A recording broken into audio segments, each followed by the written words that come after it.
To Hidden Power.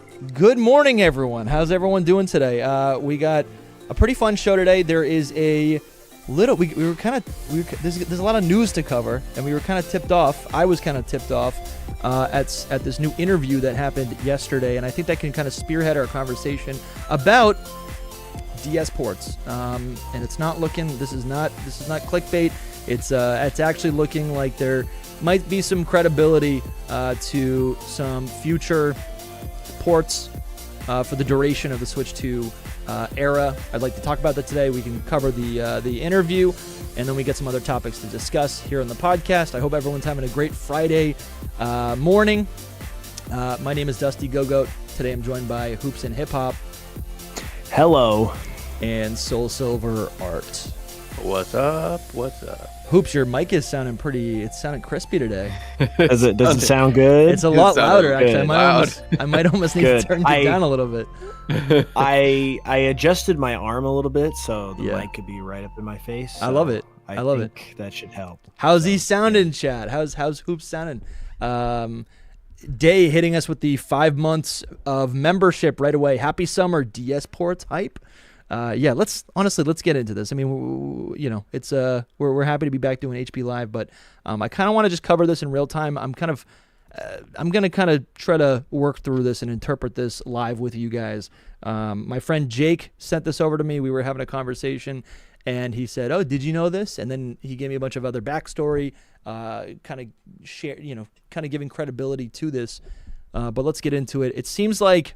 So this was a Nintendo shareholders Q&A, and someone asked about they asked about DS games. They say, "Will you make Nintendo DS or 3DS games playable on the Switch 2?"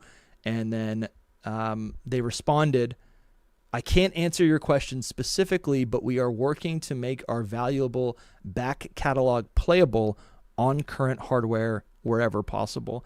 And I feel like if they had no plans to either share that, or if they had no plans to even make DS and 3DS games playable, they could have just said, "Not at this time," or "We don't want to talk about that."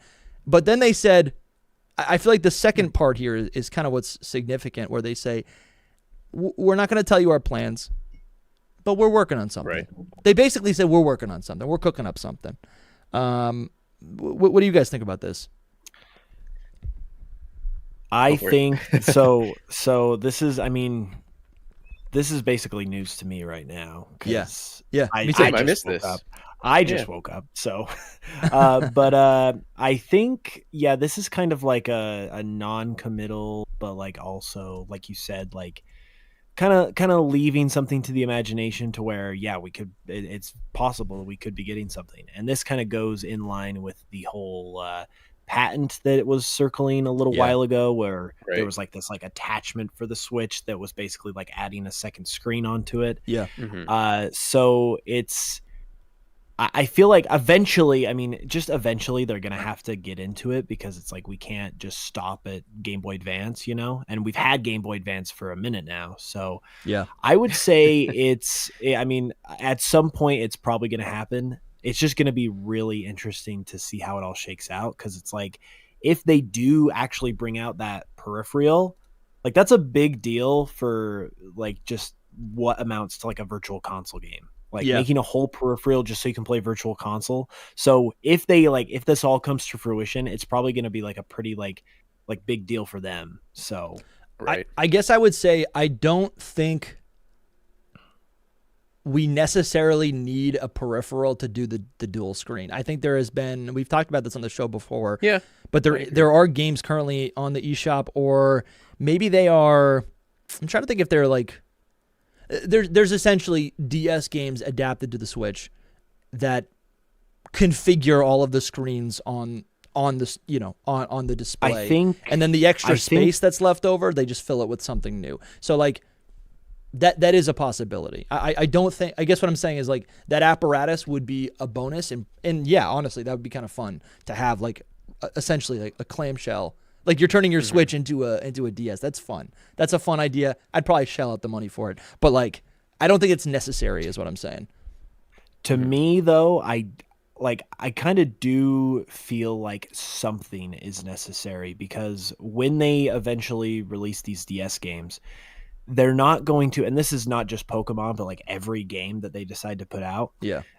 They're not going to bother to go in and adjust the game for one screen, because that's too much development for something you just want to throw up on the eShop and call it a day. Like that's not what Virtual Console, that's not what NSO is. It's not like adjusting the games, it's just putting them up there, porting them for people to play. Yeah. And with DS games, you obviously have the 2-screen thing you've got to figure out. And I don't see a world where they like adjust it for one screen for every game. So it's like you've got to come up with a solution, whether it be a peripheral, whether it be maybe they use the like the TV functionality to somehow like make it a dual screen situation. True, like dude. A gamepad, oh, like that's good. Like a gamepad type of thing. Mm-hmm. I could totally see that. There are multiple options, but in my opinion, they have to do something, because they're not going to like alter the game. They're not going to alter every single game to make them like single screen experiences. I don't know. That's interesting, because I think when they port them over, I do think that it is you don't need to do anything. Like it just like think about it. I agree. As a as a ROM, like when they put it onto I can't even think of the word right now, but it's the morning, guys. Emulation. But yes, emulator. That's the word. When they do that, like it's both screens just under each other, or screen on top, screen on the bottom, right? I think that just ports over so easy. Like I don't think that they have to do anything. They just port it straight over. But the problem is it looks bad. Like it doesn't. Yeah. It would look like that picture right there. Yes, Dusty, that one.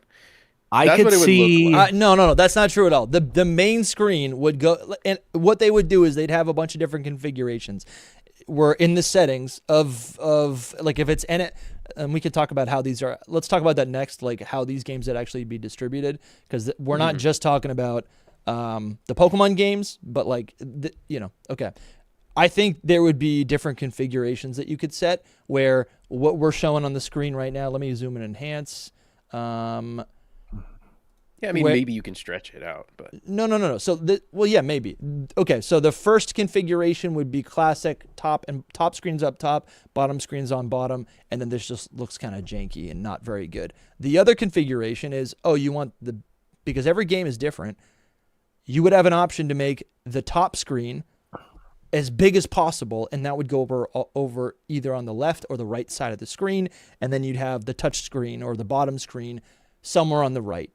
You could probably invert that as well. And then for some games, the primary thing that the primary screen would be the bottom screen. So you'd have the option to then, make the bottom screen the primary screen, and you could kind of switch it back and forth.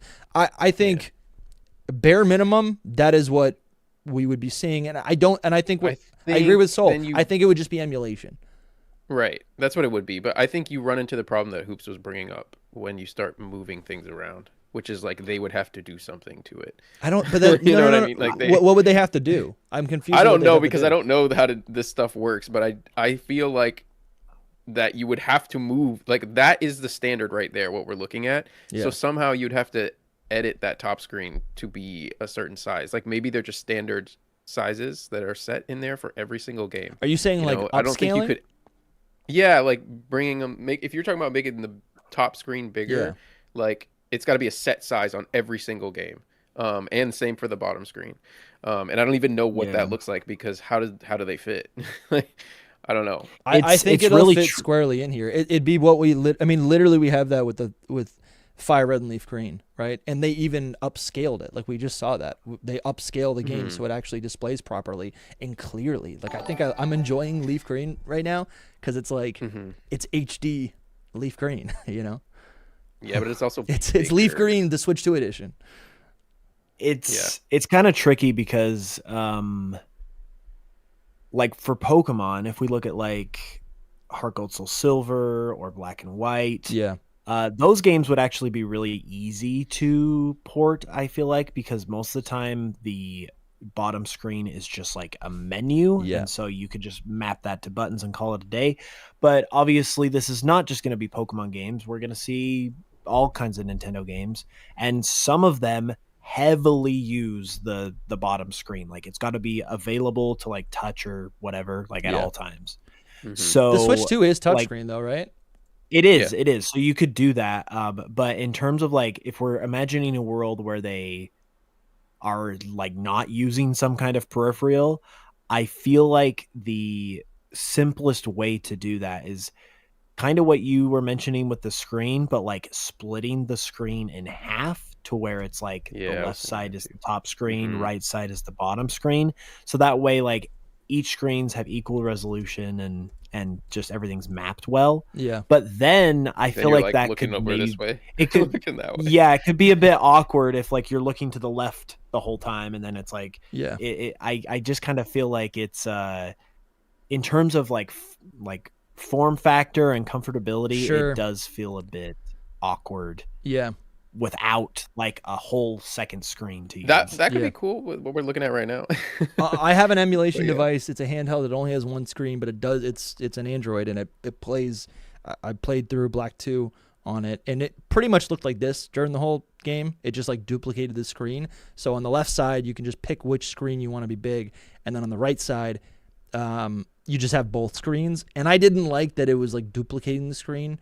I quickly block it out, but it never really to what you're saying, Hoops, I guess it never really felt like official. It never like the I don't know if it's like fidelity. It didn't feel it didn't feel as clean to play as maybe Leaf Green. So I can get on board with what you're saying, but they could also make a setting where it's like maybe you can just hide the screen at the bottom. I think you could swap screens. Yeah. So like you're just like on one. You're saying hide.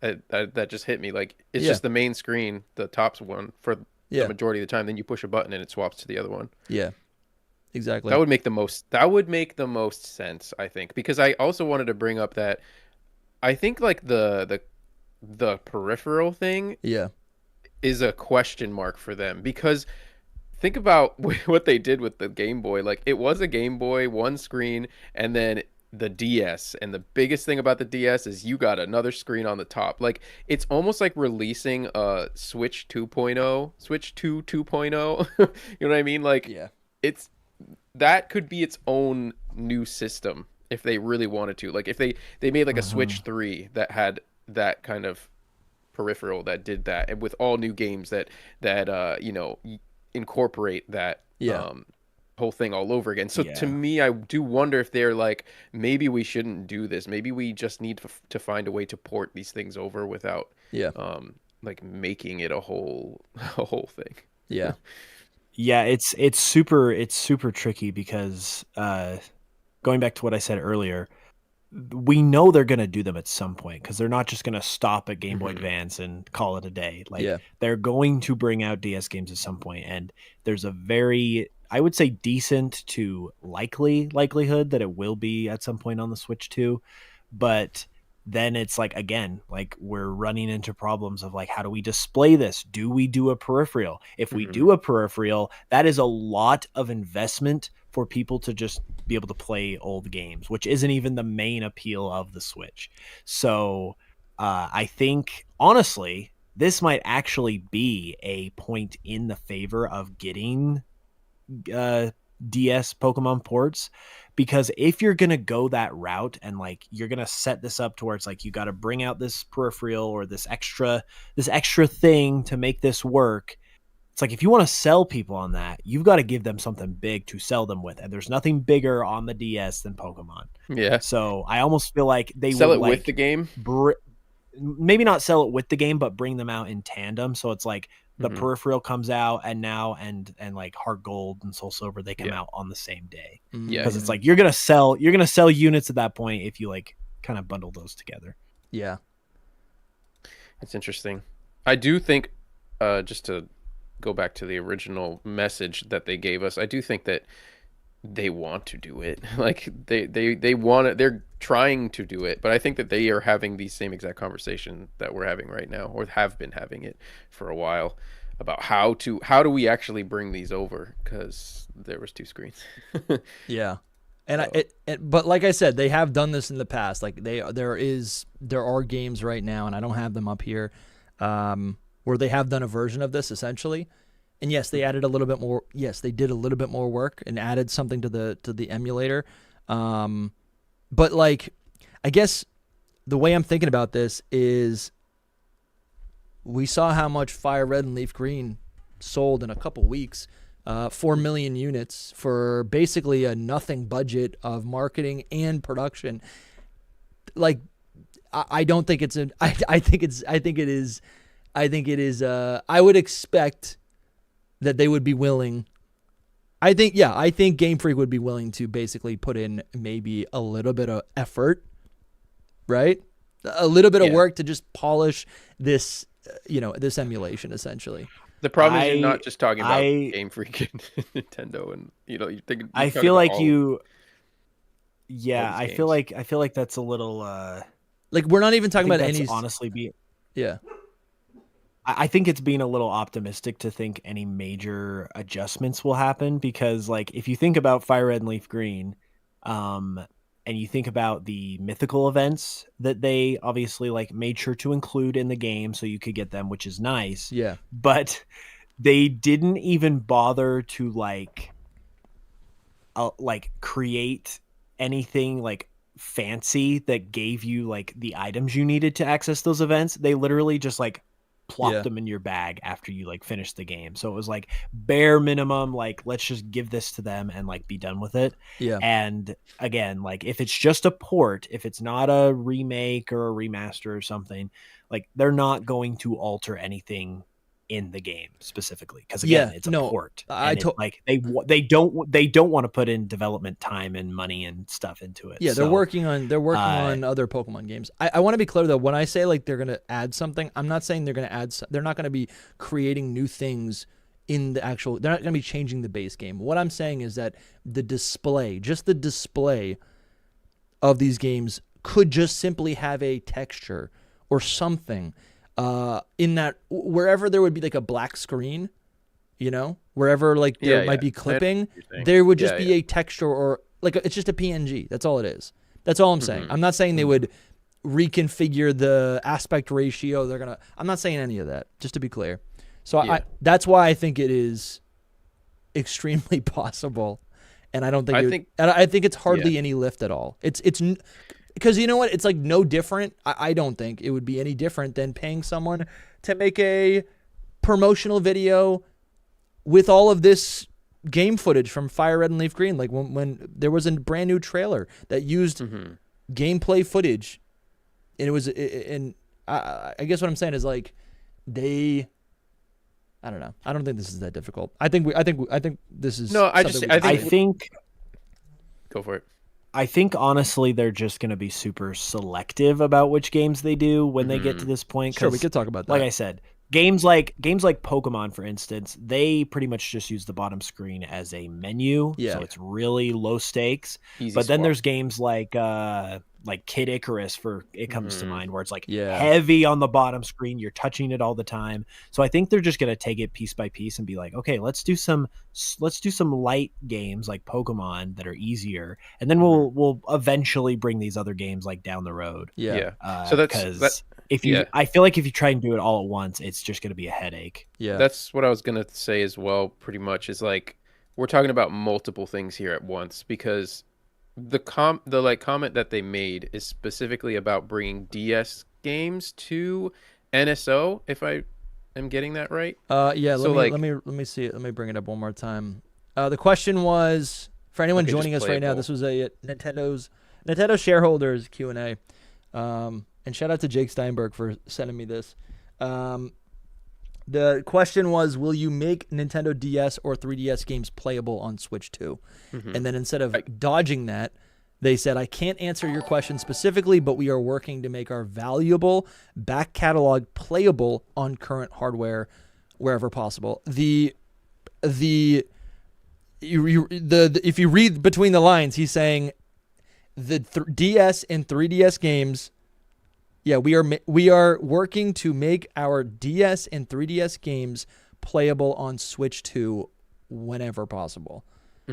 It's implied that this is on NSO, like all of the other older games, but it's not certain. So I do think that there's a world where they would release individual ones. So then there's a whole nother topic, which is Fire Red and Leaf Green were not released on NSO. They were their own games that you buy. Yeah. Instead, NSO is the whole, you pay a subscription fee to play these games. Yeah. So if they individually released games for a price that are the DS games, I'm not just talking about Pokemon, I'm talking about all of the big ones here, then that would make sense. Then that would all make sense. But if they're releasing them on NSO, then it's like everything has to be uniform, and Pokemon wouldn't do that. So no, Pokemon games would be Pokemon eShop not be purchases. Right. They would not be in the NSO category. So it's like talking about multiple different things at once. Yeah. So yeah, for the peripheral, it's like, is that just? It's not that you couldn't use it for both, but yeah, would it be something for the NSO? Are they talking about just the NSO games? I don't know. It's definitely a complicated thing that they're trying to figure out. I think what I liked about this was this kind of surprised me. Yes, I'm often advocating for ports because I feel like it is something. Yeah, I'm a Pokemon fan my whole life, and I have all of the games. But to be honest, I'm enjoying playing my game. Like I want to use my Switch too. I want to play games on the TV, and I think also for like there are so many other people, right, who don't have every single game easily accessible to them, and I think there's no, and so I think it feels inevitable. That's not the right word. It feels right always to me. It's always a good idea to actually get Pokemon ports, and I know I'm always banging that drum, but I think what this what this kind of communicated to me is that like it could be a lot closer than we're thinking, and I'm not thinking 5 years out. My timeline in my mind, what I'm imagining with this is maybe a new port every single year. I mean, this is something I've been talking about all year. If Winds and Waves isn't coming out until next year, and then we're going to have a year of DLC probably, there's not going to be another game until at least 2 years after Winds and Waves. That's 2029. Like, we might be this might be an era where we're not just getting a mainline Pokemon game every year, and instead, in between, we have all of this time. This is the perfect opportunity for them to port a Pokemon game every single year. We got Fire Red and Leaf Green. Maybe in 6 months we get the Hoenn games, and then a year later we get Heart Gold and Soul Silver, and then a year later we get Black and White, right? Maybe even sooner. I don't know.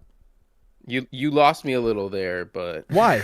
Because until history why would that proves differently, I just don't see it happening. Like if we get another port soon, then I will agree with what you're saying. But okay, yeah. Historically, we're definitely getting the Hoenn games. Ports like very few and far between.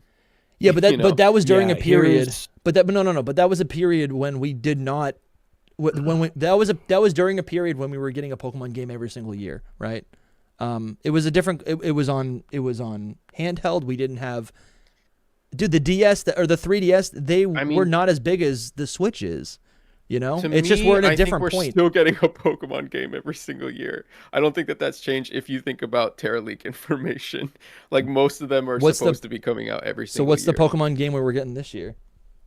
Well, this year was supposed to be Fire Red Leaf Green. Yeah, that's my point. That's my point. Yeah, I think there's plenty of space. Here's what I'll say. There's time. Here's what I'll say though. As far as like what I think will happen, I do feel like there's a strong possibility we'll get Ruby and Sapphire for Pokemon Day next year. Yeah. Just because it seems like the stars are aligning for that.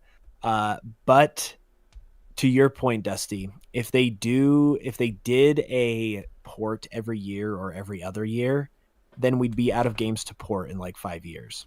And they're not gonna run the well dry that quickly. And they also, I will say, like people like to make the argument that like, oh, they sold 4 million copies, like they free money, like why wouldn't you want free money? And that's true, I think, but there's also a side of it that's like they're not in a rush to port these because it's like they're making plenty of money other places. And also I've made this point before, but I really do think that Pokemon enjoys the fact that their brand in terms of like the secondhand market is so high because it makes them it perceives them as really valuable if you've got games out there that are like almost $100, you know? And so like I think they want to do it. They just are not gonna like rush them all out the door and like give them to us every year in like 5 years in a row. Like they're gonna space it out a little more. Sure. I think I want to just say just one thing on your first point about like kind of running the well dry. I mean, I think if we're talking 5 years down the line, now Switch 3 is potentially in the conversation, and we don't know what that's going to look like, you know? Like I mean, that sounds ridiculous, but like I don't even know where I'm going to be in 5 years, you know? Like people won't have their Switches maybe. Or I guess what I'm saying is like there will be a point, actually honestly, I guess what I was going to say is like there will be a point where all the games from the last 8 years that we can think of in our memory, like there's going to be a point where those games are kind of rare, right? Maybe not actually. Maybe not rare because you can get them digitally. But I'm just saying like this stuff, like when we were playing the 3DS and you had every single game and we had ports, I remember thinking, this is amazing. This is great. These ports and these games are in abundance. And now 15 years later, or whatever, 10 years later, it doesn't feel like that. And those games are not in the conversation, and people don't have access to those games, you know? Mm-hmm. So I think the further out we go, it's like there's a window, and it keeps changing. And so everything before that window will start to fade with time, is I guess what I'm saying. And I don't know. I guess I'm going back on it now because in this current ecosystem, the Switch 2 it's like an iPhone. Everything's software, and the Switch 2 is it's a Switch sequel. And so guess what? We could be looking at a Switch 3, which is just a little bit better of a performing game. But I don't know, maybe by the time we get there, everything on the Switch is just going to feel like, you know what I'm saying? Like super old. I don't know. When we're past 2030, the Switch content could seem ridiculously vintage at that point, you know? That's all. Yeah, but it's more about will it be available though too? Yeah, and it could be. No, you're right. It definitely could be because it's digital. I do think all the stuff that's like on the Switch with the eShop I feel like it's going to be available for the long term. Yeah. Because to your point, we got the Switch 2. That's our current system going from the Switch 1. Yeah, and it uses the same ecosystem. It uses the same eShop. So like all of the games that you bought on the Switch eShop on your original, or like for your original Switch when it came out for the original Switch, like you can buy it right now. Like it's the same thing. So, and I think looking in the future, like if they do a Switch 3, I think that's probably decently likely, which means it's decently likely that they'll keep the same eShop and you'll still be able to have those old games. So I think in that sense, things will stick around, which is good because then you could see a world in like 5 or so years where Fire Red Leaf Green's on the eShop. Sure. Ruby and Sapphire's on the eShop. Heart Gold Soul Silver, all on the eShop. So that will be really nice. I just think like they like to make the ports of these games an event. Yeah. So I think to make them special, they kind of have to be spaced out a little more. That's like my only my only thing. I feel like once a year though. I mean that's plenty of time. And not spaced out enough. Once a year is like it just becomes like expected, and I don't think they want people to feel like that. I don't think they want people to they want people to take it for granted. Like it's one thing if it's a new Pokemon game, because then it's like you are just pushing the franchise forward. You're doing new things that's just business as usual. Yeah. But for the classic stuff, it's more. I think it's a different sort of mindset where it's like, ooh, this is something that people are attached to. Let's kind of like play on that and make it like a special thing. I wonder if like, because listen, this is the Pokemon Unk podcast, and I guess I wonder how much like cachet that these older games really have for just like newer fans, right? Because I just imagined a world, never thought about this. What if at the end of the year we get Pokemon Gold and Silver ported? because that's a game that is even like visually, functionally, mechanically, everything. It is even further removed from modern Pokemon, where I really feel like Gens 1 and 2, possibly even 3, are starting to. I mean, like those are. I wonder if those games are perceived in the way that I perceive, like Mario 1 or like the original Legend of Zelda, where I'm like, I'm not playing this. This is stupid. Like, it's so old. It doesn't, Well, that's you know. sad. No, I know Those it's are great sad. games. I know, but I'm just saying, like, I don't have an interest in that. I think they're like frustrating mechanically, and they feel a little. They're truly just outdated, you know. And I guess what I'm saying is like, what I'm saying, what? I don't know. Mario's still fun. Mario holds up. Mario holds up. Mario holds up. I guess what I'm thinking about is like, but you know what I'm saying? Like, just like those, they're like on the Nintendo Switch Online, the SNES. I'm like, I'm not playing any of these games. This is like, unless I have like direct nostalgia for it, I'm not interested in this. And I wonder if some of these older Pokemon games could kind of fit into that category. And so when we talk about a 10-year roadmap, 10 years from now, like, Get Ruby Sapphire number. no, 10 years from now, no, because 10 years from now, Ruby and Sapphire are They'll be so old. I know. Yeah, they're so old. Like, they make sense to drop now because it's like the same generation as Fire Red and Leaf Green. You know what I'm saying? Can you scroll up a little bit to the Ruby and Sapphire section? Okay, so another point in favor of those games coming out next year. Next year will be the 25th anniversary of them releasing. Because they came out in 2002. Love that. Yeah, I would love that. Just pointing it out. Just pointing it out. No, that's nice, dude. I like but that. I think what you're saying is, I think it's true depending on who you're talking to. Because like for us, like you said, we're unks, so I think we're going to appreciate the old stuff a lot more because we grew up with it. It is I'm not saying they're interesting bad. to think about though, like what does a 10-year-old, what does a 15-year-old think about these games? Because like they've been like, they came out of the womb and they had like Breath of the Wild, they had all these other like crazy That's games. what I'm They've saying. been spoiled to death. Yeah. So it's interesting. I would love to like just like talk to a kid and be like, what do you think about this? Because I think there's probably a bit of intrigue because it's like retro, you know. Yeah. But I think there's also very much a feeling of pixel games are garbage, you know. Like it has to be 3D to be worthwhile. I mean, you're also talking about the opinions of children, but you know what I mean, like teenagers. They have their thoughts. But then I feel like there's a whole other angle for them that could make these games appealing too, because if you are a 10-year-old or a 15-year-old, you were born in like the Gen 5 era or the Gen 6 era. So like basically Gen 3 is like a whole new generation and region to you. Yeah. Like you've never seen that before because you were late to the party. Dude, so I feel like there's a whole other appeal that way too. Also, it really depends on the person, I think. To be honest, I think it depends on the person. I think there's some kids out there that really like how it looks and the style of it. I think that the games hold up no matter what.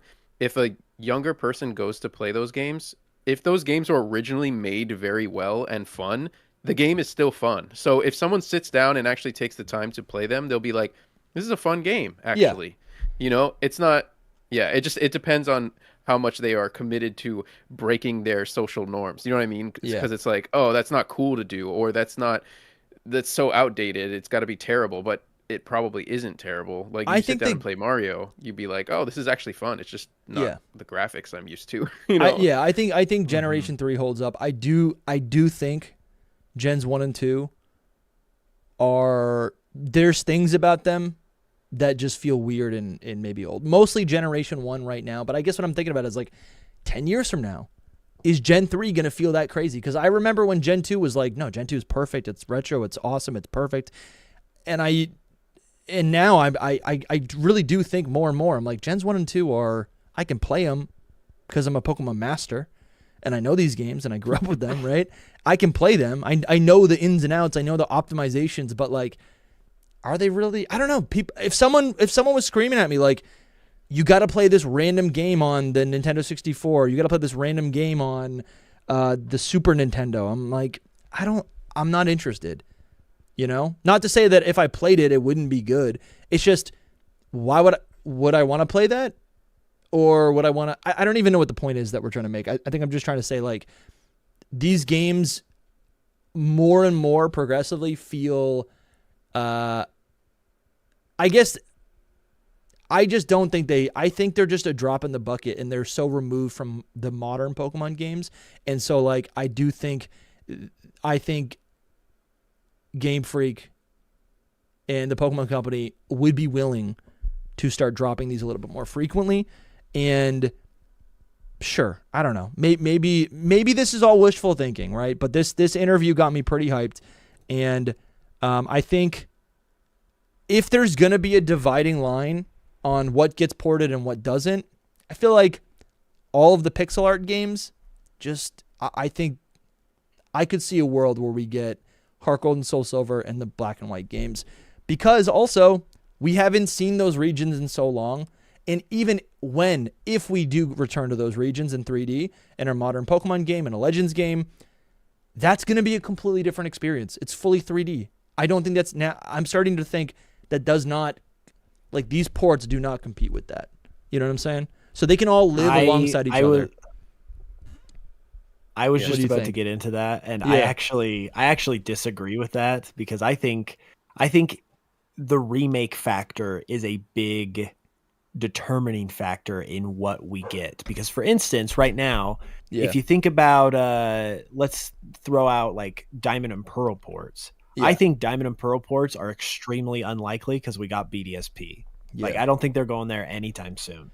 So, like, if we get a Johto remake or Legends Johto or something like that, like, I could see, like, if they did a Legends Johto, doing the ports to give you the whole experience. Wait, but if they do, I guess I just want to ask a traditional question. Remake. Sorry, there's a delay. Okay, yeah, go. Sorry, I was gonna say. Sorry, no. I was gonna say there's definitely a delay. Sorry, chat. I wanted to ask, like, by that logic, if Diamond and Pearl drops, the idea that we would not get a Diamond and Pearl port because BDSP exists, I guess I'm wondering, what is the difference between that and us getting a Fire Red and Leaf Green port when Let's Go Pikachu and Eevee is available on Switch? You know, I have some ideas. I mean, I would say Let's Go is different enough that they just consider it. They consider it kind of a different thing because it was doing the whole Pokemon Go thing. And they kind of even commented on that when they dropped Fire Red Green. They were like, this is the definitive version of Kanto. Mm-hmm. So they were saying that, like, yeah, like, Let's Go is a little bit different. So I think with, like, again, like, if they did a Legends Johto, for instance, that's just, like, completely different, I could still see them porting Heart Gold Soul Silver because that's the classic experience and they're so different. But if they did a remake of Gold and Silver, then I don't think we're getting Heart Gold Soul Silver ports for a long time. So it just kind of, like, it, depending on what they want to do remake wise, I think plays a big factor into what we get ports wise. Mm-hmm. Yeah, it's interesting because Hoops brought up a very big point about Diamond and Pearl. I do think they probably still want to, if they can sell anything about BDSP, they probably would. So I don't know if Diamond and Pearl would actually happen anytime soon. To me, like, this whole thing reads like, yeah, we want to get them on there, but it might be some years until we get them. Yeah, you know, the DS games. To me, that's how it reads. I think they're working on it, but it's not like a pressing matter. They have all of the other things. They can release so many more games on the, like, Advance and N64 and GameCube. Like, they have so many more. Yeah, but those don't hit, though. I mean, as we've seen with, like, XD Gale of Darkness, no one's playing it, you know? Yeah, it doesn't have the same cachet as, like, Pokemon, the classic obviously. Pokemon. Yeah, okay, that's true. Like, this interview is not about Pokemon specifically. No, it is not. Yeah, but I guess it's like, if we're looking at the Terra Leak and what we've seen of the roadmap, there are no Johto games on the horizon. There are no Unova games on the horizon, you know? Mm-hmm. So, like, wouldn't that be a good opportunity then to, like, maybe drop these titles? especially with like how much, like, I mean, these are the game. Like right now, all I see on my For You page on YouTube or the homepage on YouTube is glazing Unova. You know, the kids have gotten your algorithm. They've grown up. Like that's all I see. All the YouTubers now. Everyone who everyone in college making YouTube videos loves Unova. I feel like I could have a moment. I don't know. I feel like an old man because I want to be like, back in my day, dude. I know. Back in my day, we loved Johto, and I feel like no one loves Johto anymore. I don't know. And then they could. Yeah, it's fun. Yeah. Yeah. You know what? So we're talking a lot about DS, but I think I just want to highlight one more thing that the person did ask at this shareholders Q&A. They asked also about 3DS games, and I think, DS games like seems natural to return. But I actually think, to be honest, it almost seems. I got two things here. It seems almost way more exciting to jump over some of these DS games and be like, to randomly get, like, what if we get Omega Ruby and Alpha Sapphire instead of Ruby and Sapphire? Full HD, right? Scaled up. Low-key, that would be kind of amazing. I think that would be like a lot of fun. Yeah, so or Sun that's and probably Moon. 10 years So from Sun now. and Moon. To me, I'm saying no pattern. I'm saying throw out the pattern. That's what I'm saying. I'm saying, like, is there a world where one of these gets ported? I don't know. Well, yeah. To me, I think once you get to the 3DS games, you get to a point where I almost feel like you have to at least remaster them versus just a straight port, because they're modern enough that if you throw it up on the Switch and just say have at it, I feel like they're gonna feel like they're not gonna age well. They're not gonna feel like fun. I totally disagree. Because like where I'm coming from is that, like, with the Gen 3, Gen 4 pixel based games, I feel like there's a little bit of a timeless, like, endearing sort of quality because they are pixels, so that makes them feel retro. Sure. With these games, they're 3D, so like they're kind of like up to speed in terms of where we are modern wise, but they're still so primitive in that sense that I feel like you can see the age on them a lot easier. So I feel like they would almost want to not necessarily remake it, but just like at least up the resolution a little bit, and so versus just like throwing it up on the eShop like they do with like Fire Red and Leaf Green. No. Silver. I think that's part of it, though. We're looking at a comparison right now, but there's all these people have been enjoying HD texture packs and applying those to their 3DS games for years. And like what we're seeing is an example of that, of where you can take this 3DS game that's supposed to be super small on your 3DS and scaling it up for HD. And I'm like, they basically did that for Fire Red and Leaf Green. So like, I think that would be part of it. And I think these games do hold up. I think they are of quality, and I think we're talking still about a port, not a. But I guess I don't really know what would the difference be between that and like an HD remaster? Like a remaster, I guess I'm imagining is like, aren't you like rebuilding the game? I don't know if they. I don't know if they'd have to do that. I don't know. The way I define it is if it's a remaster, it's like you're just kind of like. It's like taking your car to the car wash. You go get it detailed, you polish it up, you get the resolution cleaned up, you improve the frame rate, but you're not like making new assets for the game. Yeah. Whereas a remake is like you're making new assets. Yeah. So I feel like that's, in my opinion, I think that is what they would want to do with 3DS games, and then that involves another step. Which is not to say that they won't happen. I just feel like that's another question of like, do we just go ahead and like remake this versus like potentially having it look bad if we just re-release it? No, I think they do the remaster thing, but it makes sense because it's like they won't release it on NSO, so it's not like it's just a port and you're not paying for anything. Instead, you're paying to have that essentially. You would be buying this game,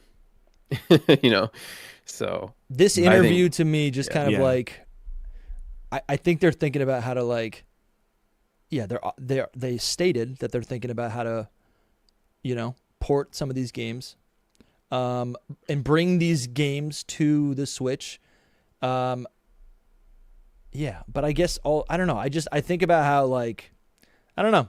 I think the Pokemon. I think we need to re-evaluate how we look at the Pokemon games and the release schedule and all of that. I think that's all shifting and changing in real time, and I'm expecting the unexpected.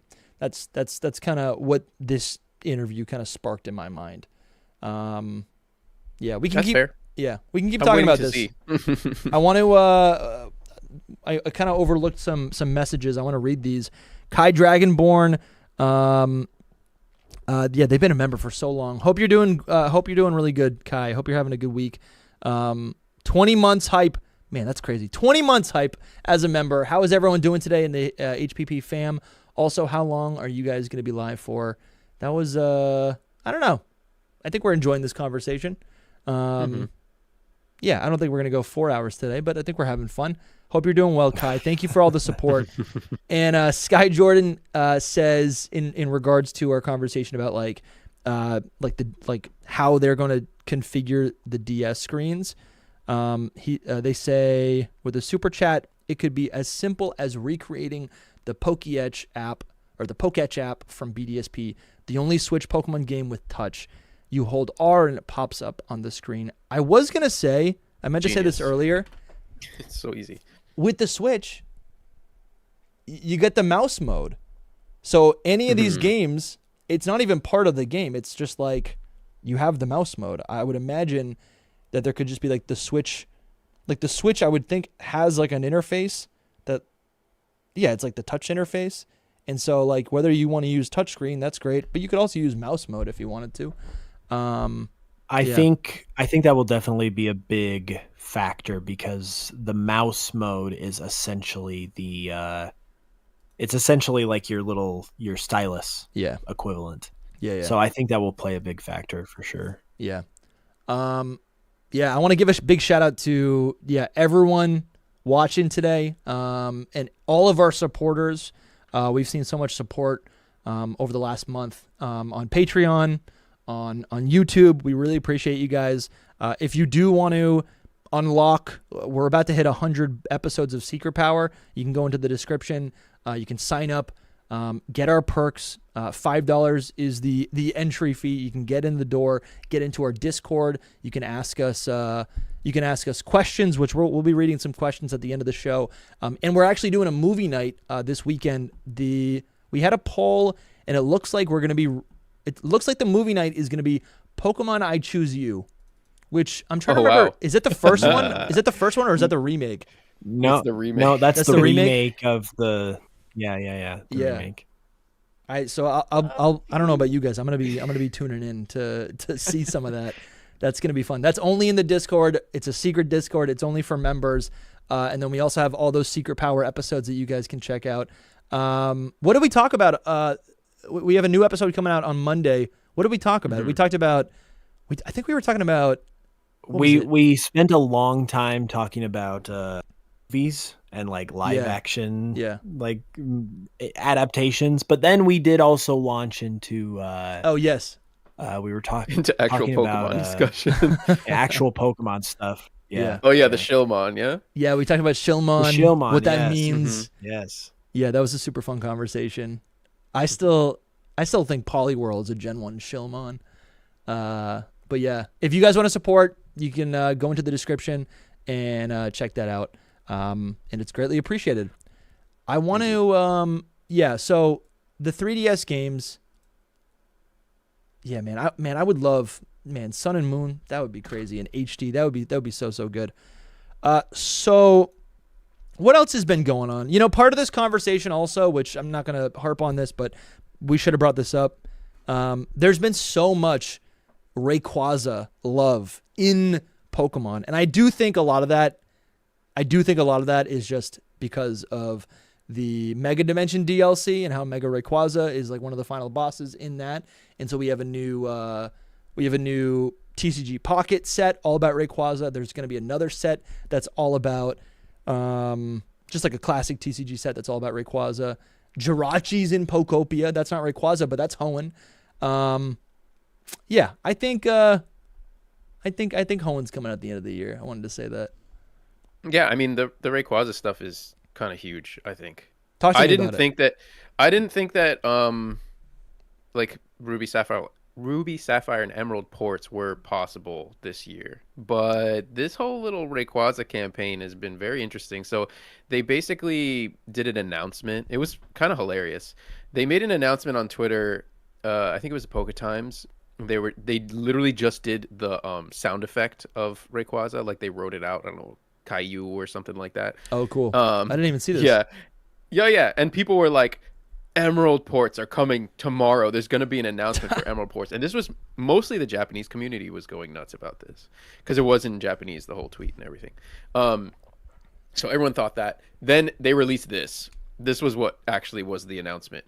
But this wasn't just an announcement of what's on the screen, which is Delta Rain, which is a TCG set for November, and then the TCG Pocket set, which is Ruler of the Skies, which is in July. So that's what they revealed, but it wasn't just this. It was actually this whole roadmap of Rayquaza events that are going to happen throughout the rest of the year. And you're like, what do you mean? There's like a Rayquaza campaign happening. And like, what will they be? And so we've had a few already revealed. I think also just seeing this trailer, I was like, what? The TCG set's in November 6th. I'm like, okay, that's a good time for Emerald port. Mm-hmm. Yeah. So I don't know, that's kind of. Imagine they planned all that out. That's actually kind of crazy because again, a lot of the stuff that comes out in the TCG is either just its own thing. Like we had the Team Rocket set. We had what else was it? The Black and White set, and that was just like all in a vacuum. But often the TCG sets are also downstream of whatever's happening in the games. And like I said, we've forgotten somehow, but 7 months ago we had DLC for a brand new Pokemon game, Mega Dimension, and it was all about Darkrai and Rayquaza. And we're seeing those the last set, the most recent set is Darkrai, Mega Darkrai, and then the next one's gonna be Rayquaza. So that's probably to me all connected, but that's what this is to me. Yeah, it's definitely possible. It's like you can look at it two ways, right? Yeah. No, what I'm saying, it's just nothing. Yeah. It's just Pokemon doing Pokemon things. I think what's special about Hoenn is that it fits in nicely with this Rayquaza, but it also fits in nicely with what we're seeing with Pokopia, like the world has ended because of events in Hoenn, and it also fits in nicely with also the Pokopia DLC with the diving feature, which also. Right? Diving is in Pokopia. Diving is in Hoenn. Diving is also in Winds and Waves. Like, I feel like there is just... This could be the year of Hoenn. That's kind of what I'm feeling like. Maybe. Yeah, I mean, that's a lot of... Am I crazy? Yeah, there's a lot of coincidences. I don't know what it means. I'm just saying, like, it would fit nicely. Mm-hmm. The biggest one to me is just that there was, like, leftover data in the Fire Red and Leaf Green ports for them. Yeah. But that's one that's like, okay... Yeah, that adds to it. That's great. Yeah, it adds to it a lot. Yeah, but that's what convinces me personally. Yeah, is the data. Because otherwise, I would again like call me. I feel like I'm a pessimist when it comes to ports. No, I would agree. I wouldn't have thought. To your point, Soul, the Fire Red and Leaf Green were the first ones in like 10 years that we got. So yeah. But I do think they'll be coming. I just think it'll be. I don't think it will happen. Like this year, like in November. I think they're gonna wait for Pokemon Day. That's how I was too until this happened, and I was like, maybe. It's just like, maybe. Shout out to Izzy because we got. They're saying Rayquaza Lego set, Rayquaza in TCG, Rayquaza in Pocket. Rayquaza is now also in Unite, which I overlooked. Maybe the ports. All I'm saying, listen, obviously, if there's data to suggest that the Hoenn games are on their way, that obviously is like the nail in the coffin. But also, they plan these things, years in advance, as we've seen. So I guess when we talk about intention or whatever, or like signs, I think all these things really could be lined up ahead of time, right? Yeah. They need time for development, and they could all line up and lead to like a Hoenn port, which would be kind of cool. And looking at our earlier conversation, because this is just like tying in the whole absolutely. thing. When they did the ports for the 20th anniversary. Yeah. They released them separately, basically. Like it was Gen 1 first, right? And then Gen 2 came out later. Yeah. I think that is a situation that we could be dealing with here. So it's not like they're releasing ports every year. It's just like they're releasing a good chunk of ports every 10 years, well, basically. I think like the situation with the Gen 1 and Gen 2 ports was they did the Gen 1 ports for the 20th anniversary, and then they followed that. I think it was actually a year later that they did Gold and Silver. And when you think about it, those games are kind of in tandem because Gold and Silver is like a sequel to Red and Blue. So like that makes sense. With Fire Red and Leaf Green, we see very much the same situation where they're Gen 3 games. Ruby and Sapphire is not a sequel, but like they're connected because there's the connectivity with the Hoenn Pokemon in the post game. So like they are kind of like a tandem, like in a similar way. And so I think that's another point in favor of like when they drop a game, they'll also drop like the sister game that goes along with it. Yeah. So that and then we might have to wait another 10 years, right? For Diamond and Pearl, we'll at least get the whole batch of the Gen 3 games. That's what it feels like to me personally. But this Rayquaza thing is the only thing that made me just be like, oh, maybe it's sooner than next year, because I was on the next year train for sure. I was like, yeah, Pokemon Day next year.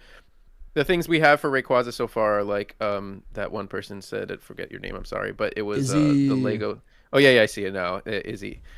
Rayquaza set, the Lego set. I don't know if it's actually in Unite or it was already in Unite, but yeah, these two TCG things, and then it's also being featured in the anime. True. So a little segue I was bringing up in our chat as well is that there's now officially 2 Rayquazas in the Anime-Poke, the anime. Love it, dude. Yeah, so there's the shiny one that's been in the show since the beginning. And then now they're introducing a green Mega Rayquaza, so like the base color one is coming to was to the show as Rayquaza well. ever in the anime? Like ever? Even in the Hoenn anime? In the movie, yes, in the movie for sure. Because Groudon shows up in the TV show. I don't know. I never watched every episode of all of the anime. Yeah, me neither. I'm not an anime expert, but I can't remember. Because like the movies in the Hoenn movies, we got like Jirachi, we got Deoxys, and I think maybe it appeared in Destiny Deoxys to fight Deoxys. Someone in chat, but they focused on the mythicals versus the actual legendaries. Yeah, no, it is in Destiny Deoxys. Yeah, so I think there's like 2 more things that are going to be revealed about Rayquaza in its little campaign thing. Who knows what they will be, but one of them could be Pokemon Emerald, which makes it's like, do they do just Emerald? Do they do Ruby, Sapphire, and Emerald? I think they can do all 3 because Rayquaza's in Ruby and Sapphire as well, so it's not a and when they dropped Gold, Silver, they also did Crystal, like they did all 3. So Zero. I also want to say really quick, but I want to say really quick before we move on. I think the name Delta Rain for the TCG set is like the coolest name of all time. That's cool. Yeah, like Delta it makes me want Delta Emerald, the game we never got, the remake we never got. Pokemon Legends Delta. I know we never got it, dude. That's so true. That was like low key DLC. So cool. I haven't played that in forever.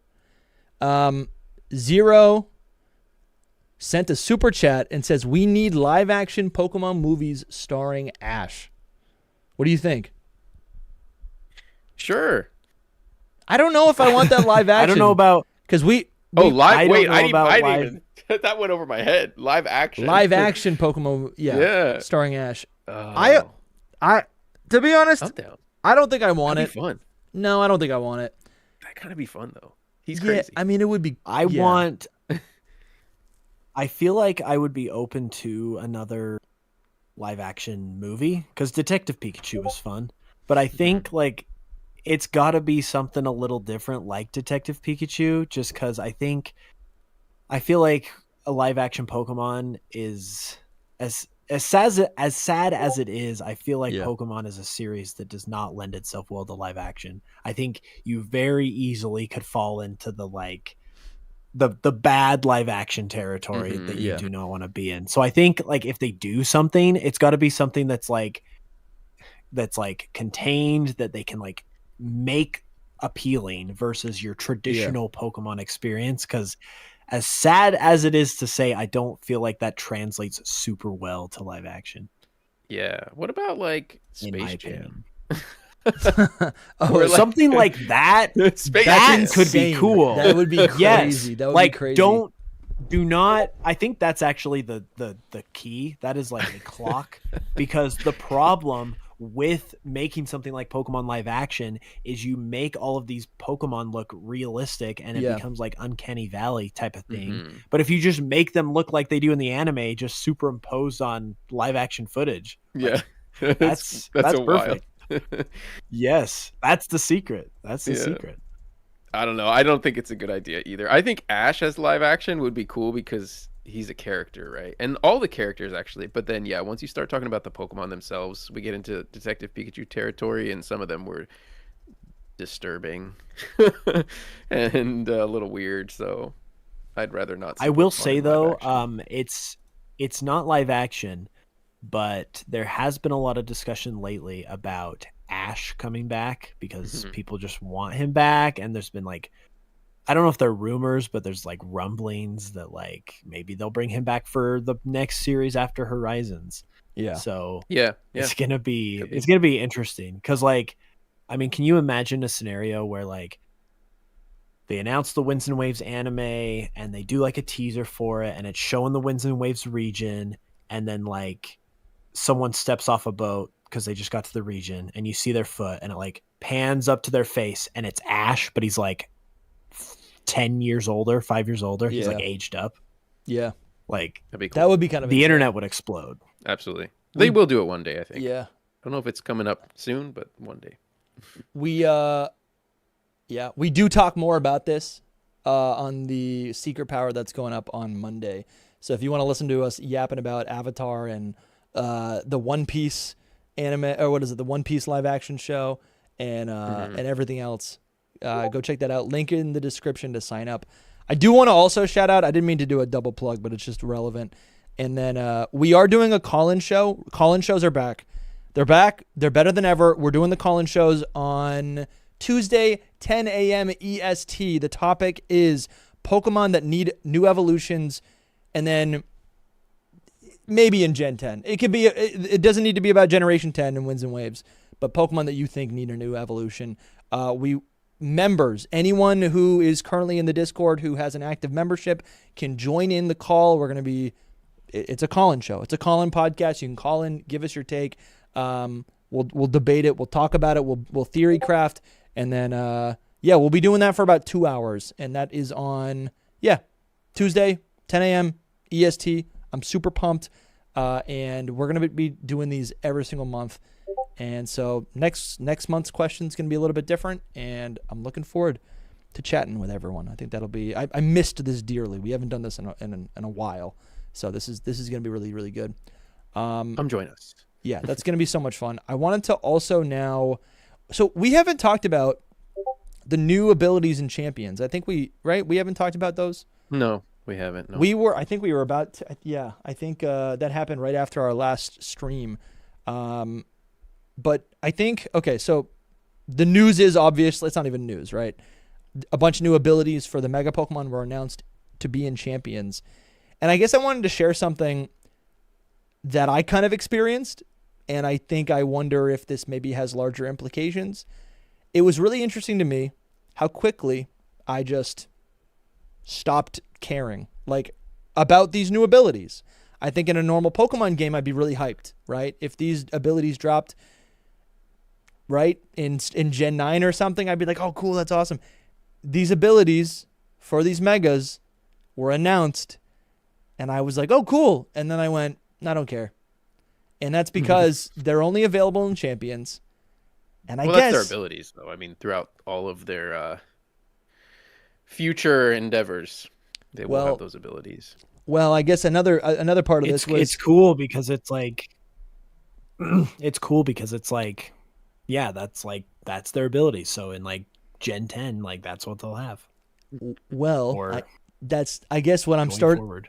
Yeah, but that's what we assume. But I guess what I'm starting to think is like I had another realization where it's like, oh well, we'll get news about winds and waves, during the Pokemon World Championships in August, right? And then I thought we might not actually. We might only get news about champions because that's where battling happens. And then and the realization that's kind of coming over me is like I all these classic things that I used to love that were tied to Scarlet and Violet and Sword and Shield. I guess what I'm trying to say is I don't know. No one knows really what battling is going to look like in Winds and Waves. It really might actually be a completely different system. It really might. For sure. Yeah. Which is not sad, but it's just, I think it's so. kind of a realization. I think we just need to talk about it, that's all. I don't know what's going on with this lag. I'm sorry, Hoops. We're going to get 100 comments saying that I'm interrupting you, but it's the lag. It's the lag. I'm sorry. Yeah. My bad. No, it's not. I do actually want to pose a question to the panel and the chat. Yeah. Maybe you guys can help me out because I feel like kind of a noob asking this, but like in this conversation of all these Pokemon getting their abilities, the main one that's got everyone freaking out is the fact that Mega Staraptor got Contrary, so it's like busted now. Yeah. I was noticing that people were also talking about how Mega Malamar was terrible because it had Contrary, and I know that it had Contrary as like its base form. But I was wondering, why is Mega Malamar bad with Contrary, but Staraptor is like amazing with Contrary? That's a good question. Like I know, like Contrary is just a good ability in general. So I was like, what makes Malamar bad? I know why Mega Staraptor is good with it, but I don't know why Malamar is bad with it. So let's check it out. Because Malamar is just bad. Like Mega Malamar, like the stats are bad. Right. I think what it is the stats don't like help it in any way with Contrary. Yeah. Because I think what they use for Staraptor is actually close combat. I think. Yeah, close combat, which is insane. So it's like it's like a power up punch, except it's also well, no. Like close, you no, do. Close No, what combat, it is it's. It would normally lower your move. defenses, and then it increases your defenses. So you're like harder and harder to kill. Right. Cool. Yeah. Yeah, and then Malamar does what? Let's see what kind of moves it has. Man, you think? Oh, here we go. The main argument for why Mega Malamar isn't viable competitively is that there's no reason to use it over regular Malamar. I've seen a few people that is also a thing who somehow argue that Mega Malamar is better than Mega Staraptor. Staraptor blows it out of the water otherwise. Assuming Mega Malamar is actually better than Mega Staraptor. Okay, this is so wordy. Why use it? Okay, Mega Malamar barely gets enough of a boost offensively to be worthwhile. It does get an insane boost in its special defense, but its terrible defensive typing doesn't allow you to truly utilize that. Its base speed makes it awkward where it's too fast for this tier, but not enough for this tier. Gets to actually hold an... Okay, so regular Malamar could just utilize a different stone. Yeah, I don't know. People love Staraptor. That's what I got out of it. That's a good assessment of it, I think. Basically, a Staraptor, people love it, so they're so happy to be using it. But a lot of people, I've seen a few people using Mega Malamar still. And nothing's truly bad or good unless, I mean, maybe that's too broad of a statement. There are some really terrible things, but you can still try to make it work. And I think some people have tried to make Mega Malamar Contrary work. It's not a bad maybe ability. It's just because because like we always talk about like Superior with Contrary, and that's another busted one. So I'm like I was just like, I feel like it should be okay, but I feel like part of it's probably the fact that it didn't actually get a new ability because it already had it, and like that might be it. All just want these we want these megas to get new abilities, and so like Staraptor, it got something that helps it, but Mega Malamar just like stayed the same. I guess. I don't know. That makes sense. That would explain why there was so much buzz. A lot of people really wanted Mega Malamar to keep Contrary. I think it all just comes down to the stats. I think it just doesn't help it stat wise. I think someone in the chat said. I also don't think Staraptor. Staraptor wouldn't also be good without the close combat, and Superior, which I don't Wait, you were saying Superior is Well, good? I feel like Superior is not that good, but it does have Leaf Storm. It has a move it has a move to actually complement the ability. Yeah. Like Superior itself, I don't think is necessarily that great, but Superior with Contrary is a well-known, like, good Pokemon. Yeah. Now that I'm thinking about it, though, it's actually insane how much they buffed up Staraptor, because they gave it the Mega, they added the Fighting type, which gives it Stab on close combat, and then they gave it Contrary to allow it to increase its stats with close combat. Like, they very explicitly wanted this Pokemon to be competitive. That's true. That's funny. Yeah, where is its stats? People love Staraptor. Soul, I think I saw you tweeting about this. Personally, I agree. I don't think Staraptor is even that cool of a Pokemon. I think it's a, to be honest, it breaks the uncanny valley for me. It just looks like it's like a bird with a 2008 haircut. I don't really understand the haircut either. You don't see it? Cool starting bird. Yeah, I never liked it. I mean, I think it's cool. You know what? I liked it. No, I never really liked it that much. It's so like boring to me. Yeah. It would have been cool if it had the Fighting type. What the close combat made it so cool. I loved using it in Sinnoh because of close combat. Honestly, in Brave Bird, to be honest. I never used it because I don't like it. Ooh. But I like the Mega. I like the Mega. The Mega's cool. Yeah. But I hate seeing it everywhere. Because I'm happy for people. I'm like, stay away. I don't want to see your Staraptor. I'm happy for people. But the two new abilities that we got were Elevate, which is kind of, again, busted for Electros. It's Levitate, and it gets additional hazard protection. The Pokemon floats off the ground, making it immune to ground type moves, as well as spikes, toxic spikes, sticky web. Oh, and it's like 3-in-1. What is this? When the Pokemon knocks out a target with an attack, its highest stat is boosted by one stage, which is also so cool. Because that's like Beast Boost. It's basically, yes, it's Elevate it's Levitate and Beast Boost combined, which is wild. That's crazy, dude. Is Electros an Ultra Beast? Yes.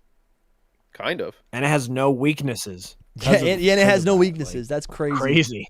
Yeah. What a cool Pokemon. It's the only Pokemon with no weaknesses, I think. Yeah. Which is, dude, there were so many. God tier, Electros. Well, Sableye used to not have any weaknesses, but then Fairy type happened, and they changed I think they moved around the type chart, so then it now has weaknesses. Listen, another Pokemon that should be a rock ghost type is Spiritomb, but it's dark ghost, isn't it? Yeah, it's Dark Ghost. Yes. Yeah. But yeah, rock ghost. Kind of crazy, right? It should be rock. It should be rock and ghost. Game Freak is afraid of that type. Yeah, they seem to be. I wonder how many people are using Houndstone. We just had a whole conversation about Houndstone the other day. And it is funny the random little Pokemon they added into this, but I guess they're competitively viable, is why they're in there. I mean, obviously Goldengo and Annihilate are. Yeah. But Houndstone, interesting. I guess it's competitively viable in Musharna. Musharna. Seems like random Musharna. Yeah. So what I was trying to say was like, I'm curious how active the Pokemon Champion space really is, because it's like I saw so much VGC content because it was in my game. It was in Scarlet and Violet, and now that it's separate and it's in its own little ecosystem, I could care less, which is kind of weird. And I don't mean that like in a dismissive way, like your thing is stupid. I mean like I have no interest in it. It's not in a game that I'm playing. I don't care about champions at the current state, right? Obviously, if there becomes a single player mode or whatever, I might come back around. But like, it's just interesting. I think that's it. I just think it's. Are you having this experience? Is anyone in the chat having this experience? Right? We've cultivated an audience of people who care about the mainline single player games, right? It's the world of Pokemon, the mysteries, the lore, right? And this new game comes out that we had been anticipating was going to be an extension of that. And, we hashed it out. It's none of that. It's literally, it's just battling. It's a battle simulator. And I mean, I find myself not engaging with this at all. It is an extension though, because it's, again, like they literally debuted the abilities of these Pokemon in this game. So like it clearly is like main series adjacent. Yeah. Mhm. I think the problem, and it's, I don't even know if you could call it a problem, because it's kind of just like, this is what this game is supposed to be. But like the problem for me is the fact that just the window of gameplay is so limited, because it's literally just online battles with other people, and it's double battles only. Like there's no single battles, there's no playing against the game, there's no single player modes. Like it's pretty limited, which is kind of understandable, because it's like it's very focused on being the competitive simulator. Yeah. And I think also because this game is so long term, eventually we'll get there where we have some of these things.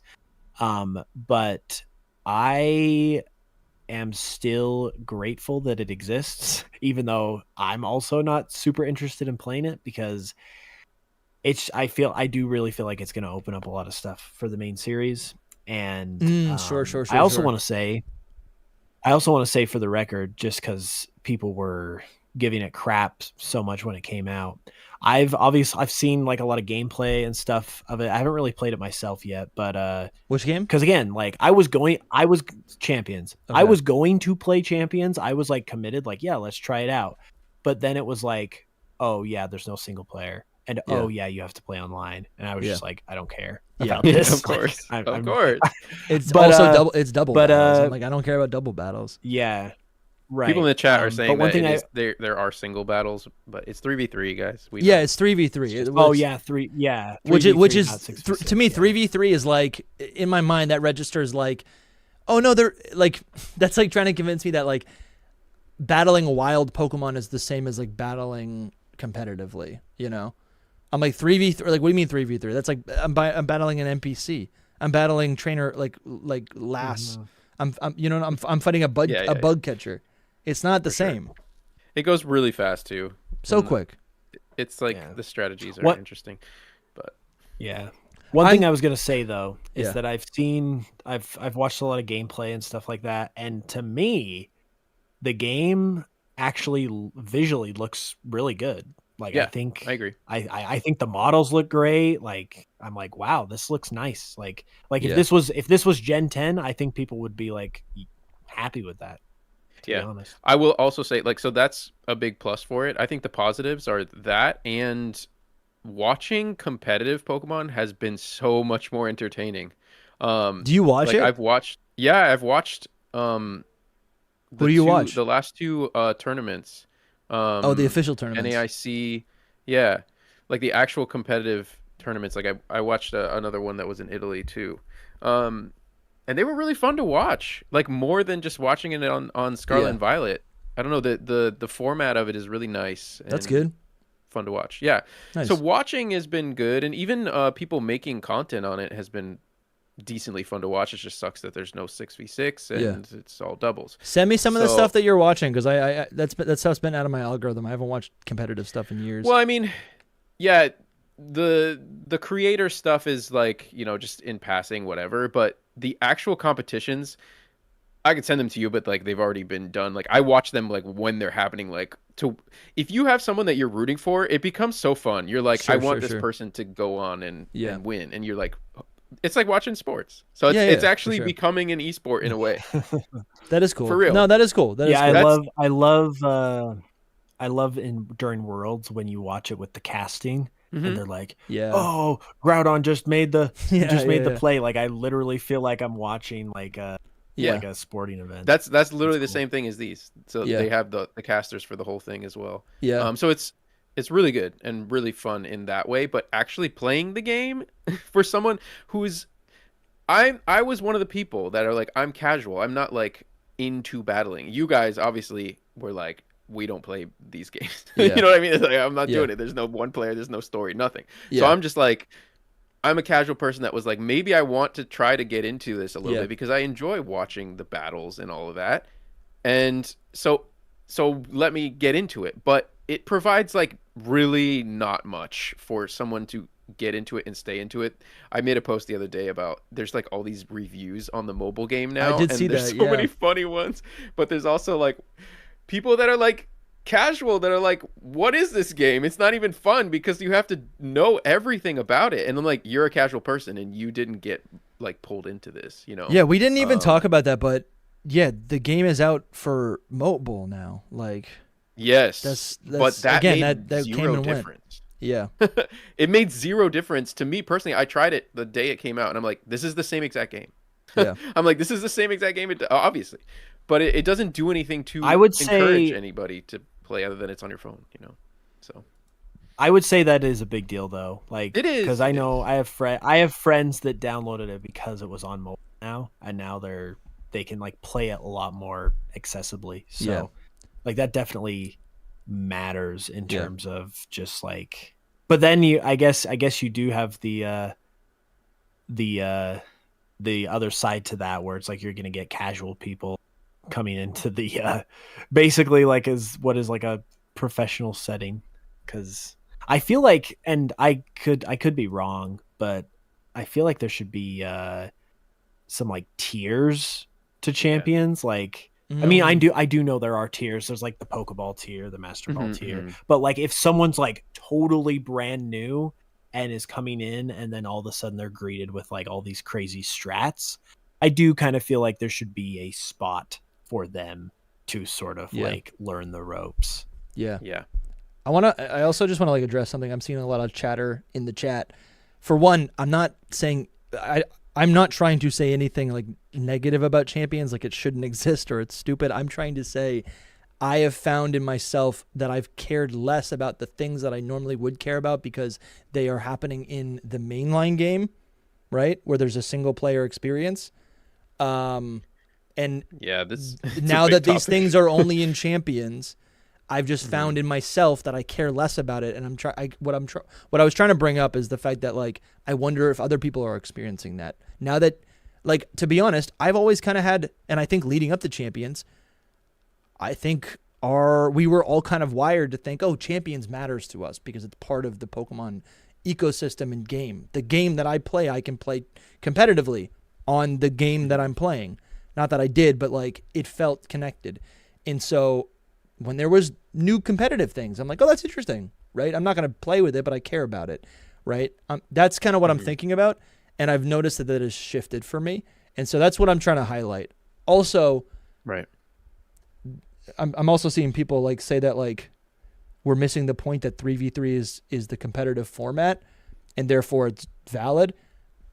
I don't care what the competitive format is. I'm trying to say like there are other forms of Pokemon. I mean, there's actually 2 points to this. One is that in every Pokemon game that you play since the beginning of time, you build up a team of 6 Pokemon and battle trainers with 6 Pokemon, right? So whether or not that's the competitive format or not, that is like what a lot of people consider, in myself, like a integral like, you know, mode of battle. Like it seems silly that doesn't exist. I'm not saying, oh, it's like it's better than 3v3. There's reasons for why 3v3 is like a competitive format. I don't care about that. I'm saying like as a gamer, as a Pokemon fan, there's a game on the market. I have no interest in it because it doesn't do any. It feels like it is just. Am I making my point clear? Like I feel like it just I feel. I don't know, like disinterested. It's just I think not for us. It Yeah. is well for the game. VGC. That's what I'm saying. Yeah. Yeah. Yeah, it's. I mean, we're not saying it's bad. I'm not It's saying just that at a all. Game that is very. It's a game that is very specifically built for a specific niche within the Pokemon community, Yeah. and I love it for what it's doing. I love it for what it's going to do for the wider Pokemon series as a whole. Yeah. But yeah, it's just the fact that it's a game that is built for a specific subset of the community means that not everyone is going to get into it. And Yeah. for me, I personally play Pokemon games for it's kind of funny to say, but I play Pokemon games for the plot. I play it for the campaign. I know what you're saying. Yeah, for the adventure you're in the world. You play it for the adventure RPG. For the campaign. campaign. RPG is what you're playing it for. And I enjoy the battles, but I'm not like into the competitive side of it when it gets really nitty gritty. Yeah. So, and because this game didn't offer really anything else outside of that, I was like, okay, maybe I won't bother with it. And so, like I really haven't touched it, but it's still cool to keep up with it and see what it has to offer for sure. Mm-hmm. My whole point with what I was bringing up is like, is it actually succeeding in bringing casuals to play this game? And I just don't know, because that's kind of what you're posing, Dusty, to the whole thing, which it's like, if you look at the downloads and everything, it hasn't been too successful in a way. It's like, basically people that play VGC love this and they want this, and that's fine, but it's still like the same people. And maybe they brought in some people. I don't know. I mean, I could be wrong, but I don't think the competitive community was 10 million people big. So I think it is. Wait, do we have numbers? It was announced a couple days ago that it's been downloaded 10 million times, which I believe is, again, I don't know what the numbers are in terms of how many people are in the competitive scene, but like 10 million downloads is like half of the sales of a main series game, and we're not getting half of the people buying the game that are doing competitive. Here's the thing about people that they did 10 million downloads. I also downloaded this mobile app and I played it one time, and I don't plan on ever playing it again. It is staying on my phone because I can take screenshots and whatever. I mean, maybe I'll play it again, I don't know, but it is cool to have, to be like, oh, I can just do a battle. So my point in saying all this is that I think they just need two things, like to make it more accessible for casuals. The main thing is they just need rental teams. Like if they just had rental teams that you could use for a specific amount of time. The problem with this game is really that it is a live service game that you have to like do microtransactions. Like I think that's the main key problem with it, because if they had released it with like, you just pay a fee and you get everything in the game and you can do whatever you want, then you have the ability to be able to be on the same playing field as other people. That's the other side, is like, instead of just rental teams, they could do oh dang, I lost my train of thought, but it is in those comments. There's another way to do these. I think the showdown battles, the showdown random battles. Do you know what I mean? Where it's just like, I love the like a random team, and it's a competitive team, and you can play against another competitive team, and you don't have to set up anything, and you don't understand everything, but you have it. You have like a way to be able to defeat. They can make it like a party game. It's like press a button and you're playing immediately, right? Putting people on the same playing field is just like what I think they should strive for. And I don't know if it's succeeding. Maybe a little. I think reasonably. Yeah. But the sales, I guess not sales, but the downloads. If you look at that tweet, it's funny. I don't know if Joe Sarabi meant to say it this way, but he was comparing the downloads of Champions to like TCG Pocket in the first like couple months, and TCG Pocket was like insane. Compared to it, which is, I don't even like TCG Pocket, so whatever. But I feel like it would have been nicer to again, we're just playing with expectations versus the reality, but like 100%. But I think there would have been better ways to like still make a ton of money. Like Champions could have been, Champions, if we're talking, if the point of Champions is to like make money or whatever, but also to like get more people in, it almost feels like it should just be like a free, and it is a free to play game. I'm not saying it's not, but like the monetary value or like the purchases, the in-game transactions, to be honest, I feel like they should just be like tied to outfits. And then every week there's like a new outfit or there's new and I know there are some outfits rolling out, but it's like one outfit every 3 months or whatever. I don't know. I'm not even trying to get too in the weeds on this. It's fine. I feel like I see the chat sparking up, and I feel like you guys are kind of missing. I don't know. Like I'm not trying to say it shouldn't exist, and but personally, I do wish it was a little bit closer, or had something in it that actually compelled me to play it as someone who's not into competitive. Because I downloaded Pocket and I played that for a year, and that's because it had an offline mode where I could build a deck, I could unlock decks, I could make decks. I was constantly pulling cards every day to make decks, and then I was practicing offline until I got to the point where I could then feel confident enough to battle online against other people and not just the CPU. And like that's my own personal experience. Like I'm not trying to. You know what I'm saying? Like that was my own experience. Yeah. I liked Pocket. I played it for a year, and I think I only stopped playing it because like I think it was, I don't know. It might have been around. I don't know. It might have been around ZA or something. Like I think I just got distracted, and then it was no longer. Games it was no longer in my daily ritual. But that was a game that had me locked in, and I think I did spend some money to rip some packs. I think I did. So listen, I'm criticizing it because I kind of wish it was a little bit different. And to me, it's and that's what you wish. That's what you want. That's same. That's what I want. That's what I wish, but that's not what it is. Yeah. And that's fine.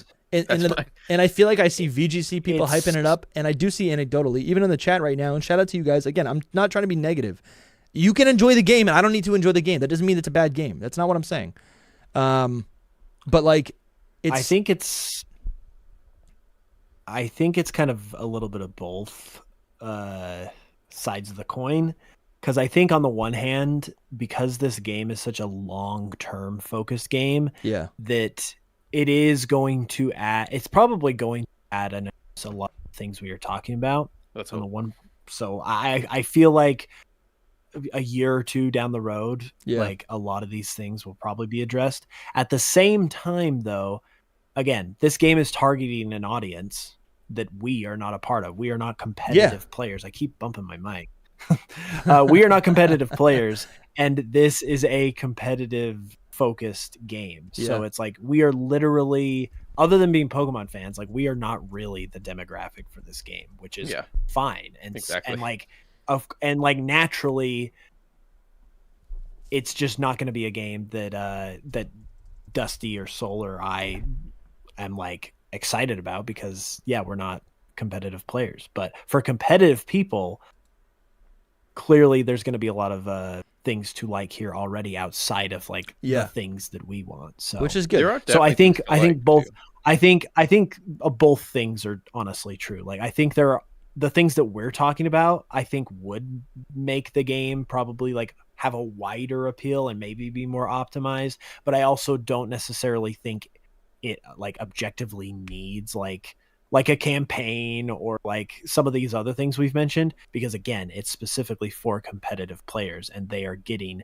what they want out of it, which is being able to play competitively against other people online and like build their teams, like, and basically run that whole circuit. So it's like it's accomplishing its goal, even if it's not doing everything that it could for the more casual player. Yeah. I agree. Great assessment. Yeah. I'm like I said, I think I'm just, something I'm noticing is like we're all, I just feel like we're being siloed into these like separate fandoms rather than all like gathering around one giant game that we all get different things out of, you know? And for me, true. I've been enjoying playing these ports. That's what I've also been playing. I've been going back this year to play ZA, and I've been enjoying Pokopia, but I feel like I love Pokopia, and I'm like, I feel like no one else, anytime I put it in a title, no one clicks the video, but I'm like, I thought we cared about lore. I thought we cared about, you know, world building. And, you know what I'm saying? Like, and I feel like a lot of people who I assumed were into that don't care about it because it's not the mainline RPG. And we don't care about spin-offs. It's not. I mean, yeah, it's a spin-off, but like in the same regard, Champions is a spin-off, right? It's like ZA is a spin-off. So okay, everything's a spin-off. But ZA we're all is playing not a these different games. spin-off. No, I know, but what I'm saying is it's not Scarlet and Violet. It's not Gen It is 10. to me. Well, yeah. Listen, I'm with you. I um, don't think it's a spinoff. But no, like officially, it is not a spinoff. I know. Game Freak No, is like, yeah, I has agree. declared it. I agree. I'm being technical, but Yeah. Yeah. But like, I'm sure there's some people who think, and this is the line I'm trying to like navigate. Is Champions a spinoff? Because it plays like Scarlet and Violet, but it's not Scarlet and Violet. It's not the classic game. So I wouldn't call it a spin-off game. Something in my soul doesn't let me, but I think it's just because it's like not. It's like a microtransaction game. It's not a game. It has the DNA. It's not even a game. It's like, I don't know. It's a service. It's like not a game. So It's that's an why app. my brain, whatever's happening in my brain, is not connecting there. Yeah, basically the gist of this message is the fact that Pokemon is a series, and within that series there are like a bunch of different like archetypes of like things that people can enjoy. There's the competitive side, there's the mainline side, there's the spin-off side, there's the TCG, there's Pokemon Go, there's like a billion different things. And most Pokemon fans, I would argue like basically all of them, are not going to participate in every single one of those things. So like if I come to you and you're a TCG fanatic and I'm like, I don't really care about the TCG, that doesn't mean I hate Pokemon or that I want the TCG to not exist. That just means like personally I'm not into collecting the cards or whatever. Likewise, if competitively it's like I'm really into competitive and you're not, that doesn't mean I suddenly hate Pokemon or want this game to fail. It just means that I'm not into grinding and building a team and all that stuff. And I think that's kind of the beauty of Pokemon is that there's a little something for everybody. And like I can not enjoy competitive or not enjoy the TCG, but still appreciate it and want it to succeed. Like I said, I love watching the like the world's matches and like hearing the commentating and like feeling like I'm watching like an actual like sporting event or like watching like a big like actual match like if I was in the anime or something. It like feels real. And then like with the TCG, I love seeing all the art and stuff like that. Like it's so good.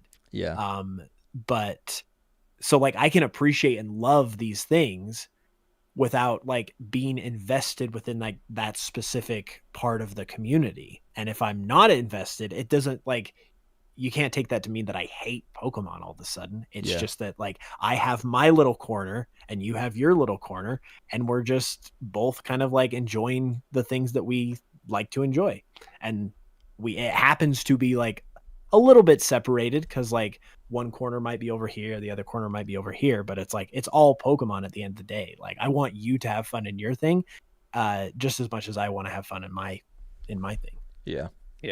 I think I feel that. I agree with all that. I think his point is that are they like shifting us away from it all being in one game? Because it was kind of all in one game. Maybe not though, because I guess the battling was, but the TCG wasn't. The spin-offs weren't. Or the spin-offs were their own main world.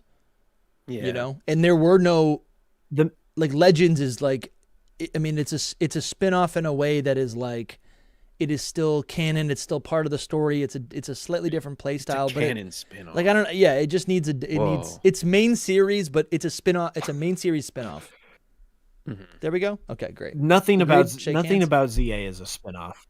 The battling is the gameplay. I could the gameplay just because is it's what I'm saying. The gameplay. There's no gyms. Gameplay.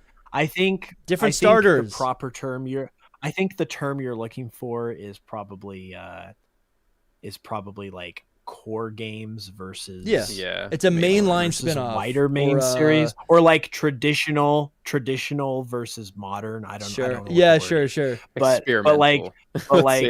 But like it's a Legends game. But like it absolutely, it's still main series. Yeah.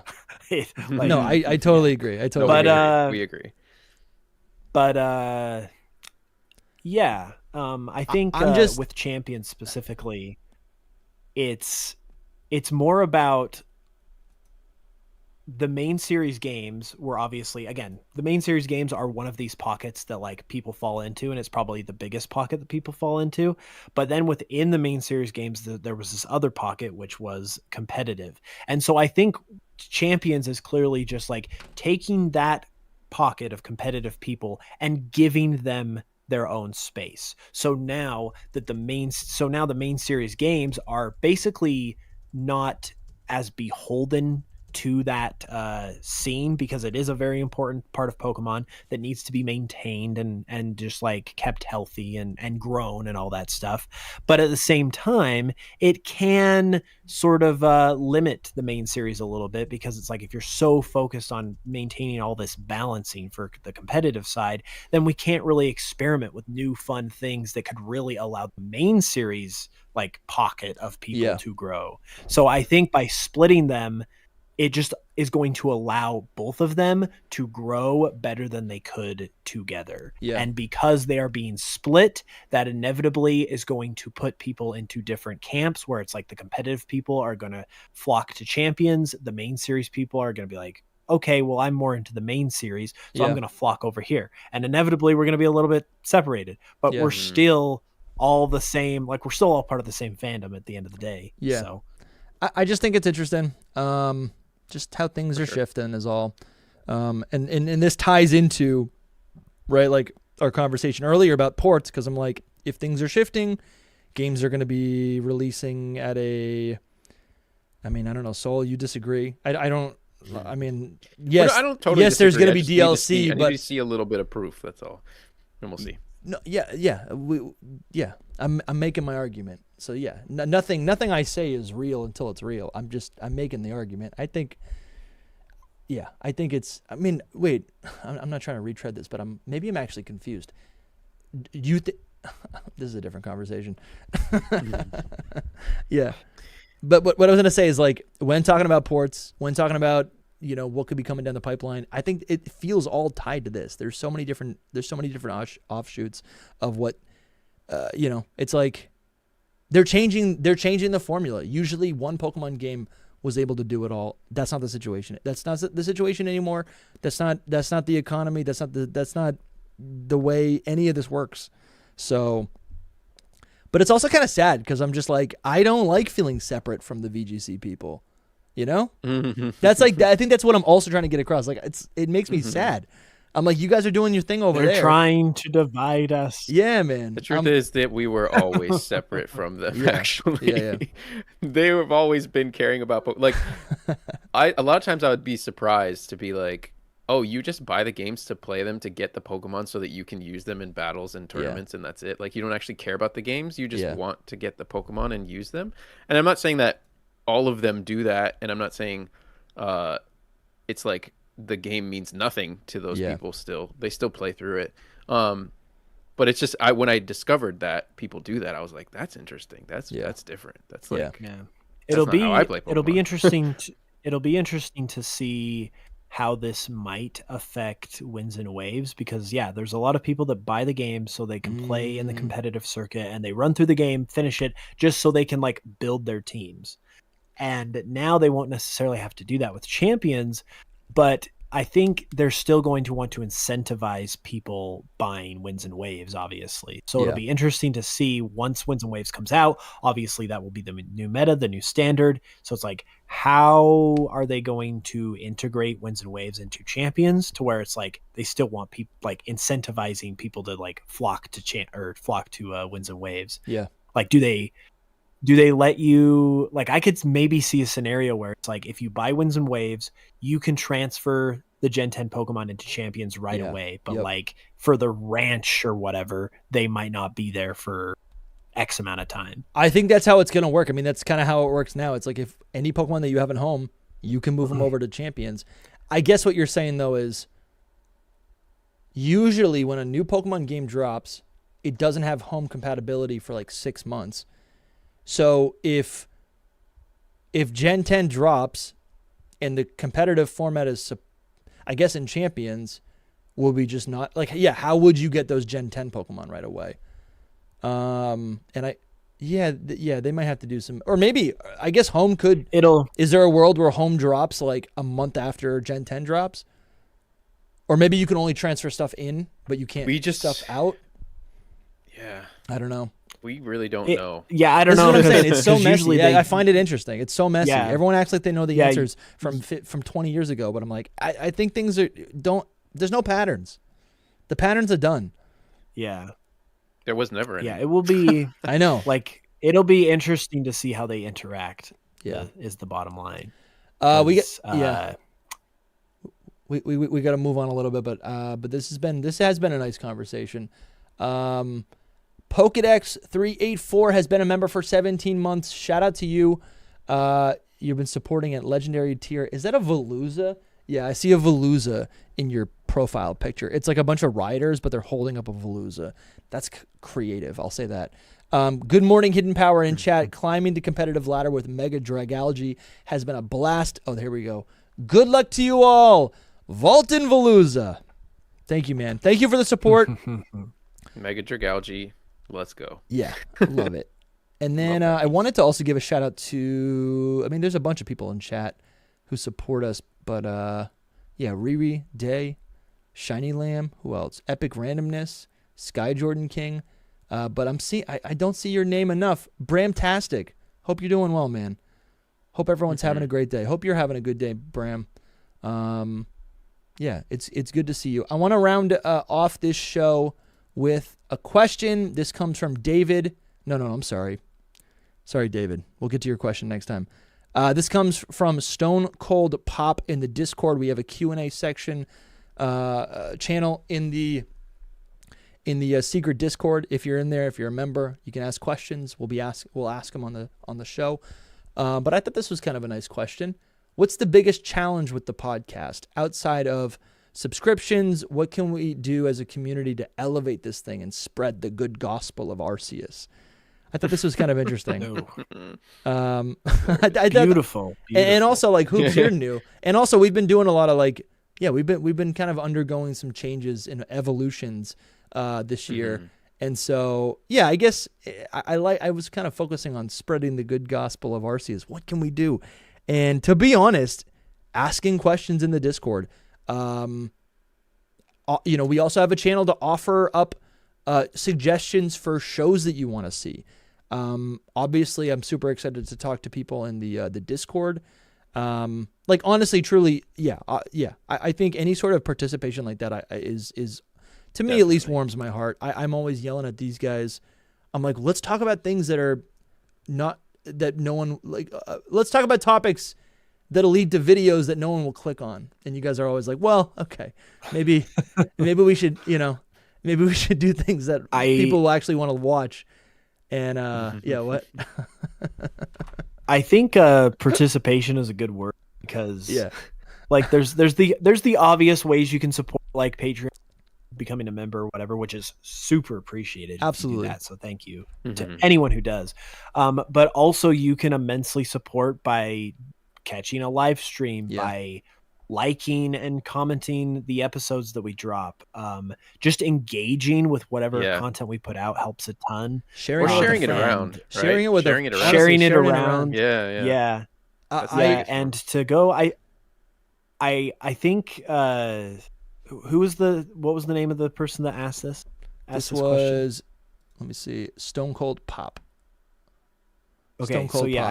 I think one of the things they mentioned is like, what's the hardest part of doing the podcast? Yeah. And this is actually kind of fresh on my mind because I'm so new here. That's what I was thinking about. But it's I would say it's probably like the time factor, like sinking in the time to record this stuff and like being consistent and being available for things like live streams and trailer reactions. Like, it is a significant time sink in terms of like my weekly, just like the time I have in my week. I put a lot of it into this podcast now. So in order to like, it's a lot to sort of maintain. And so if we're going to continue to be able to maintain it, we need you guys to show up and show out and engage and do all that kind of stuff I just mentioned. Nice, dude. That was a good pep talk.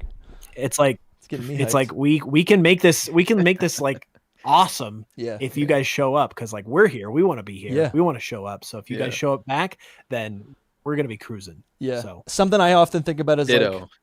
like how, you know, we have a little culture, we have inside jokes, and I love that, and it's so cool to watch that grow over the years. And sometimes I get insecure about it because I think there's so much that I want for this show. You know, this show is a reflection of like the things that we care about, right? When it comes to Pokemon. And I feel like we've built a space, you know, Lumi, I'm talking about Lumi as well, but like we built a space that is, a reflection of the things that we care about, that we wanted to see more of. You know, honestly, I don't know. I think that's just like a space that I want to, those are the things that I think I just want to like cultivate, and I want to see more of it. I love when we get comments that are like, you guys should talk about this, and I'll send it to you guys. Someone was talking about baby Pokemon. They're like, do an episode on baby Pokemon. And I'm like, you know what? That is so weird. Should do that. Yeah, we should do that, right? and I think it's tier list. Yeah, let's do a tier list. F tier. It's just a man. F tier. I just feel like there's like, yes, it's been a weird time. We've done a lot of, like, we've gone through some evolutions this year, and but I think it's been good. Honestly, it's almost low key reinvigorated me, right? Because we've had to we've just had to like readjust, and because of that, Hoops has come in like a Flare Blitz Darmanitan, and it's just like we've got all these new ideas, you know, and it's like, oh, what if we do this? What if we do this? You know, so absolutely. I don't know. I think what I was gonna say is like, I think about the culture that I want to cultivate here, and it's just coming out of curiosity. It's coming out of like theory crafting. It's coming out of like, you know, kind of digging up the things that we haven't talked about in a decade because it hasn't been relevant.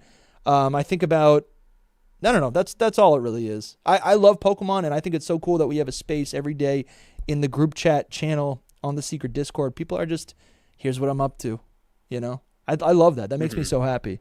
But yeah, we got some people are saying the people are saying they want a Laban character study episode. Yeah, I don't think I'll be there on that episode. Do you think we can? Why wouldn't you join? What? I don't know. I think that sounds. I've been playing a lot of Pokopia, and that sounds very moist. Oh, I don't think I want to be there. I don't need you there. Actually, that doesn't sound good. I don't want to be part of that. Zero coming in with the super chat. You think the Red Netflix show's still gonna happen? Oh yeah. Oh. Yeah, that is a good question. I don't know. I have no idea. We should look into that. There was a rumor. Nothing has been mentioned about it. Yeah, there was going to be a Netflix show all about Trainer Red. That would I want that. I don't want the Ash one. I want this one. That one sounds sick. Well, it was supposed to I be want to say that it was like officially announced to some degree. Like I don't even know if it was a rumor. Like I think when it came out, it was like an official sort of like publication that like confirmed it. But we haven't heard anything about it in like 5 years, it feels like. So I don't even know. I don't know if it's like in limbo or what. Right. I don't know. It's very very random. Like we haven't heard anything, so every now and then you'll hear something pop up and it'll be like, this is still in development. Okay, sure. What I would love them to do with this, if it does come out, is basically just do Pokemon Origins but like live action. Like that's the vibe I want. Yeah, but then we still get into like the whole Pokemon being in live action. Yeah. But man, that would be kind of sick. I really do think that could be so cool. That one I like a lot. Definitely cool concept. Do it Space Jam style. Yes. Yeah. Yes, everything's Soul Ant with the super chat says, just want to say it's the year of ports. Pokemon did Fire Red and Leaf Green. Call of Duty is doing Black Ops 1 and 2. If there are no remakes planned, port it. Yeah. Let's go. Zelda's doing Ocarina of Time. Everyone's doing ports. Final Fantasy's doing I feel like ports. Also I guess since you mentioned what, these aren't ports. I'm talking about remakes, I guess. Yeah. Those are different. Yeah, since you mentioned Ocarina of Time, I did want to that it kind of feels a little bit like we might be entering a golden age for remakes. And in the very much Wow. the same way that Breath of the Wild came out and then Pokemon like did their version of it, they followed in Yeah. the footsteps with Legends Arceus.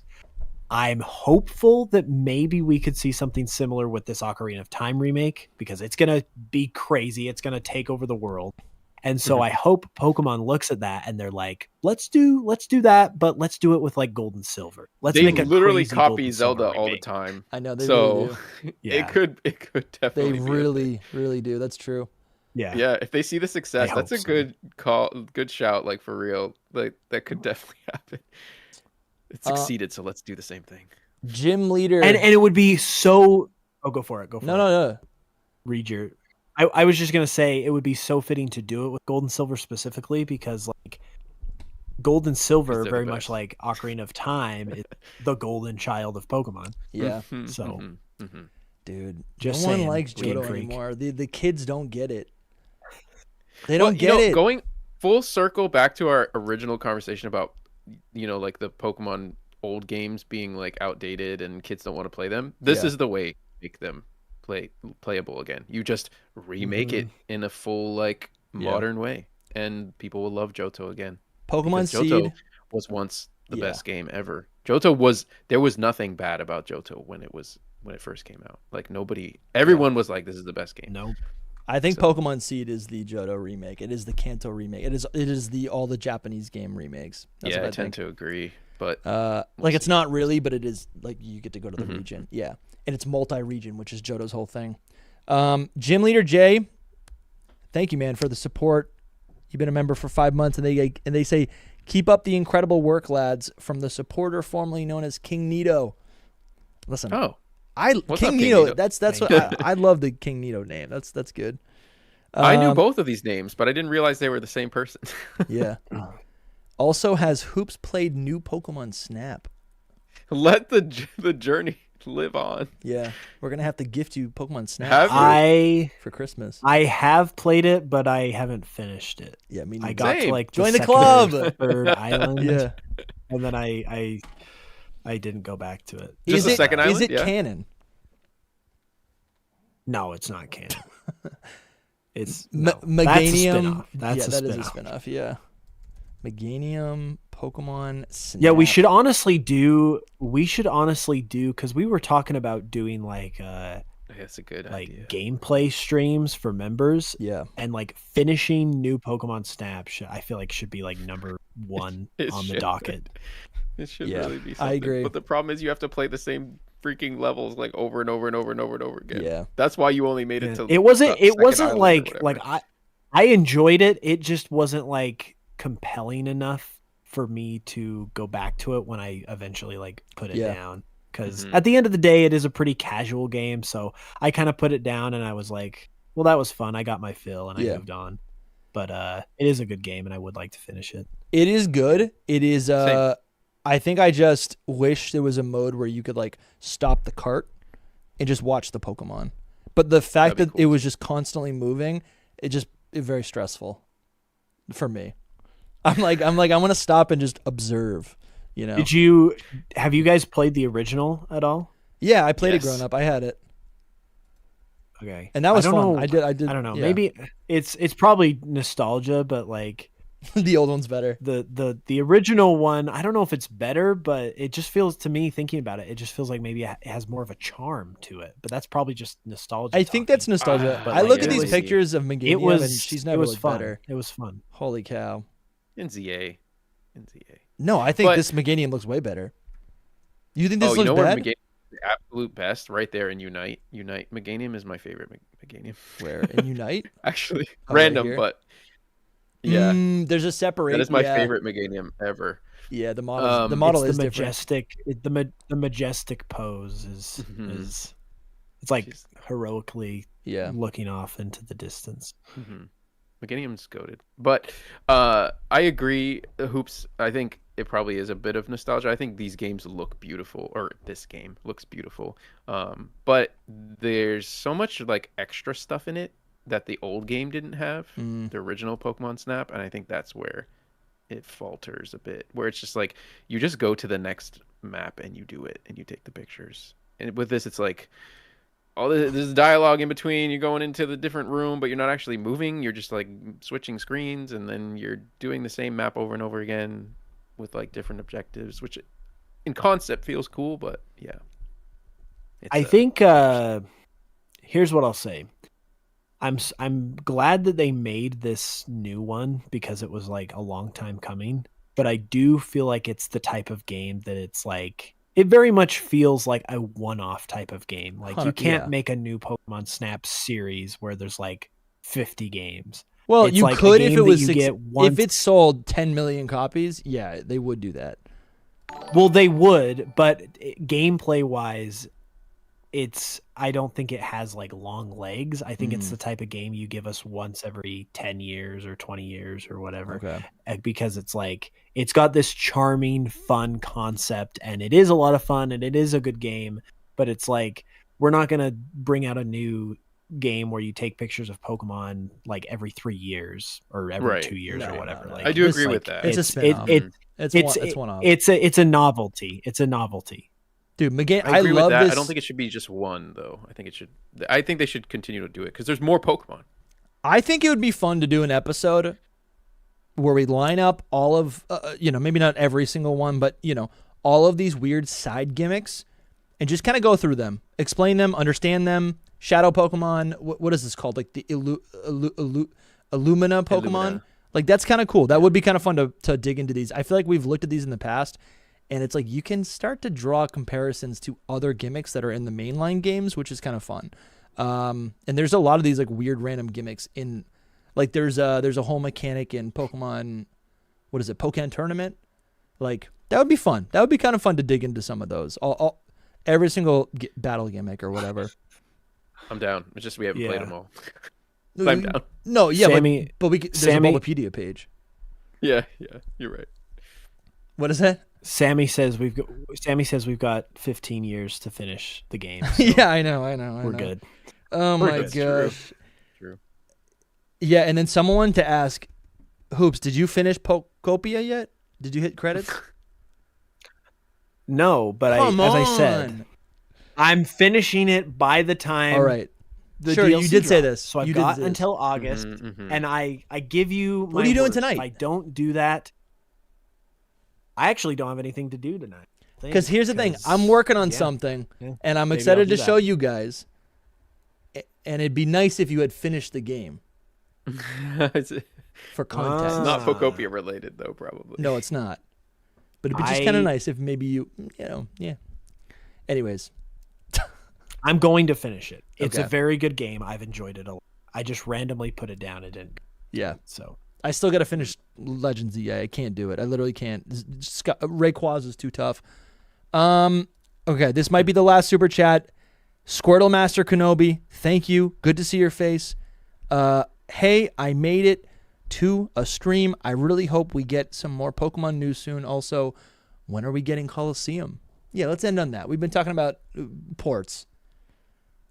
Is that coming out? to me, Are we just gonna get a better. repeat next year? Are we gonna get another set of Ruby Are we gonna get Ruby and Sapphire, and then Coliseum, and then Yes. Pokopia DLC, and then a Champions update, and then another Winds and Waves trailer? That is the Pokemon. We game for already know. 2027. We know the Pokemon presents. That's it. This is the episode. Pokemon presents Predictions. February 2027. Yeah. Here it is. It's done. It's done. I think that's probably. What I we're almost gonna see. wonder.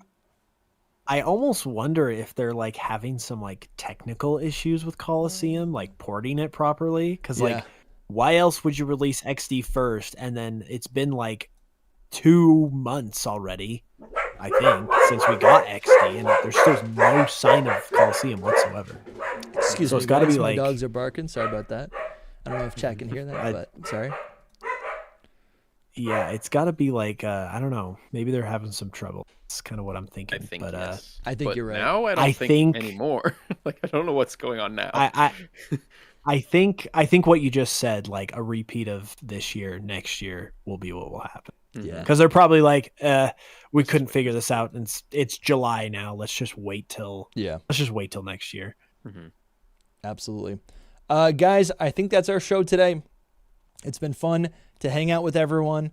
This was a pretty easy breezy stream, if I got to be honest. I feel like the energy is chill, which is nice. But let us know what you think about this new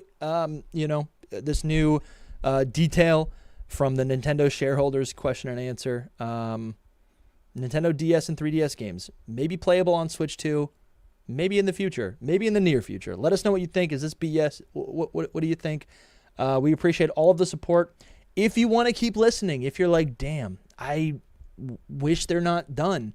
I wish I could keep listening to Hidden Power. If you go into the description, you can join the Hall of Fame on Patreon or on YouTube. $5 gets you in the door. You can join the Discord. You can also watch over 100 podcasts and live streams that we have exclusive for members only. You can unlock all of that. Start binging on this weekend. Maybe you have some house projects to do. You get your entertainment right there. Thank you guys for all of the support. We love you. We appreciate you. Get your questions in. Go to the secret Discord. Enter your questions. I want to see more questions in there. And we also have movie night. And also there's and we also are doing. Where is it? We're also doing our call-in show on Tuesday. Call-in show. So we hope to see everyone there. Yes. On Tuesday. That's going to be super fun. Thank you guys. We'll talk to you soon. Bye-bye. Bye. See you guys.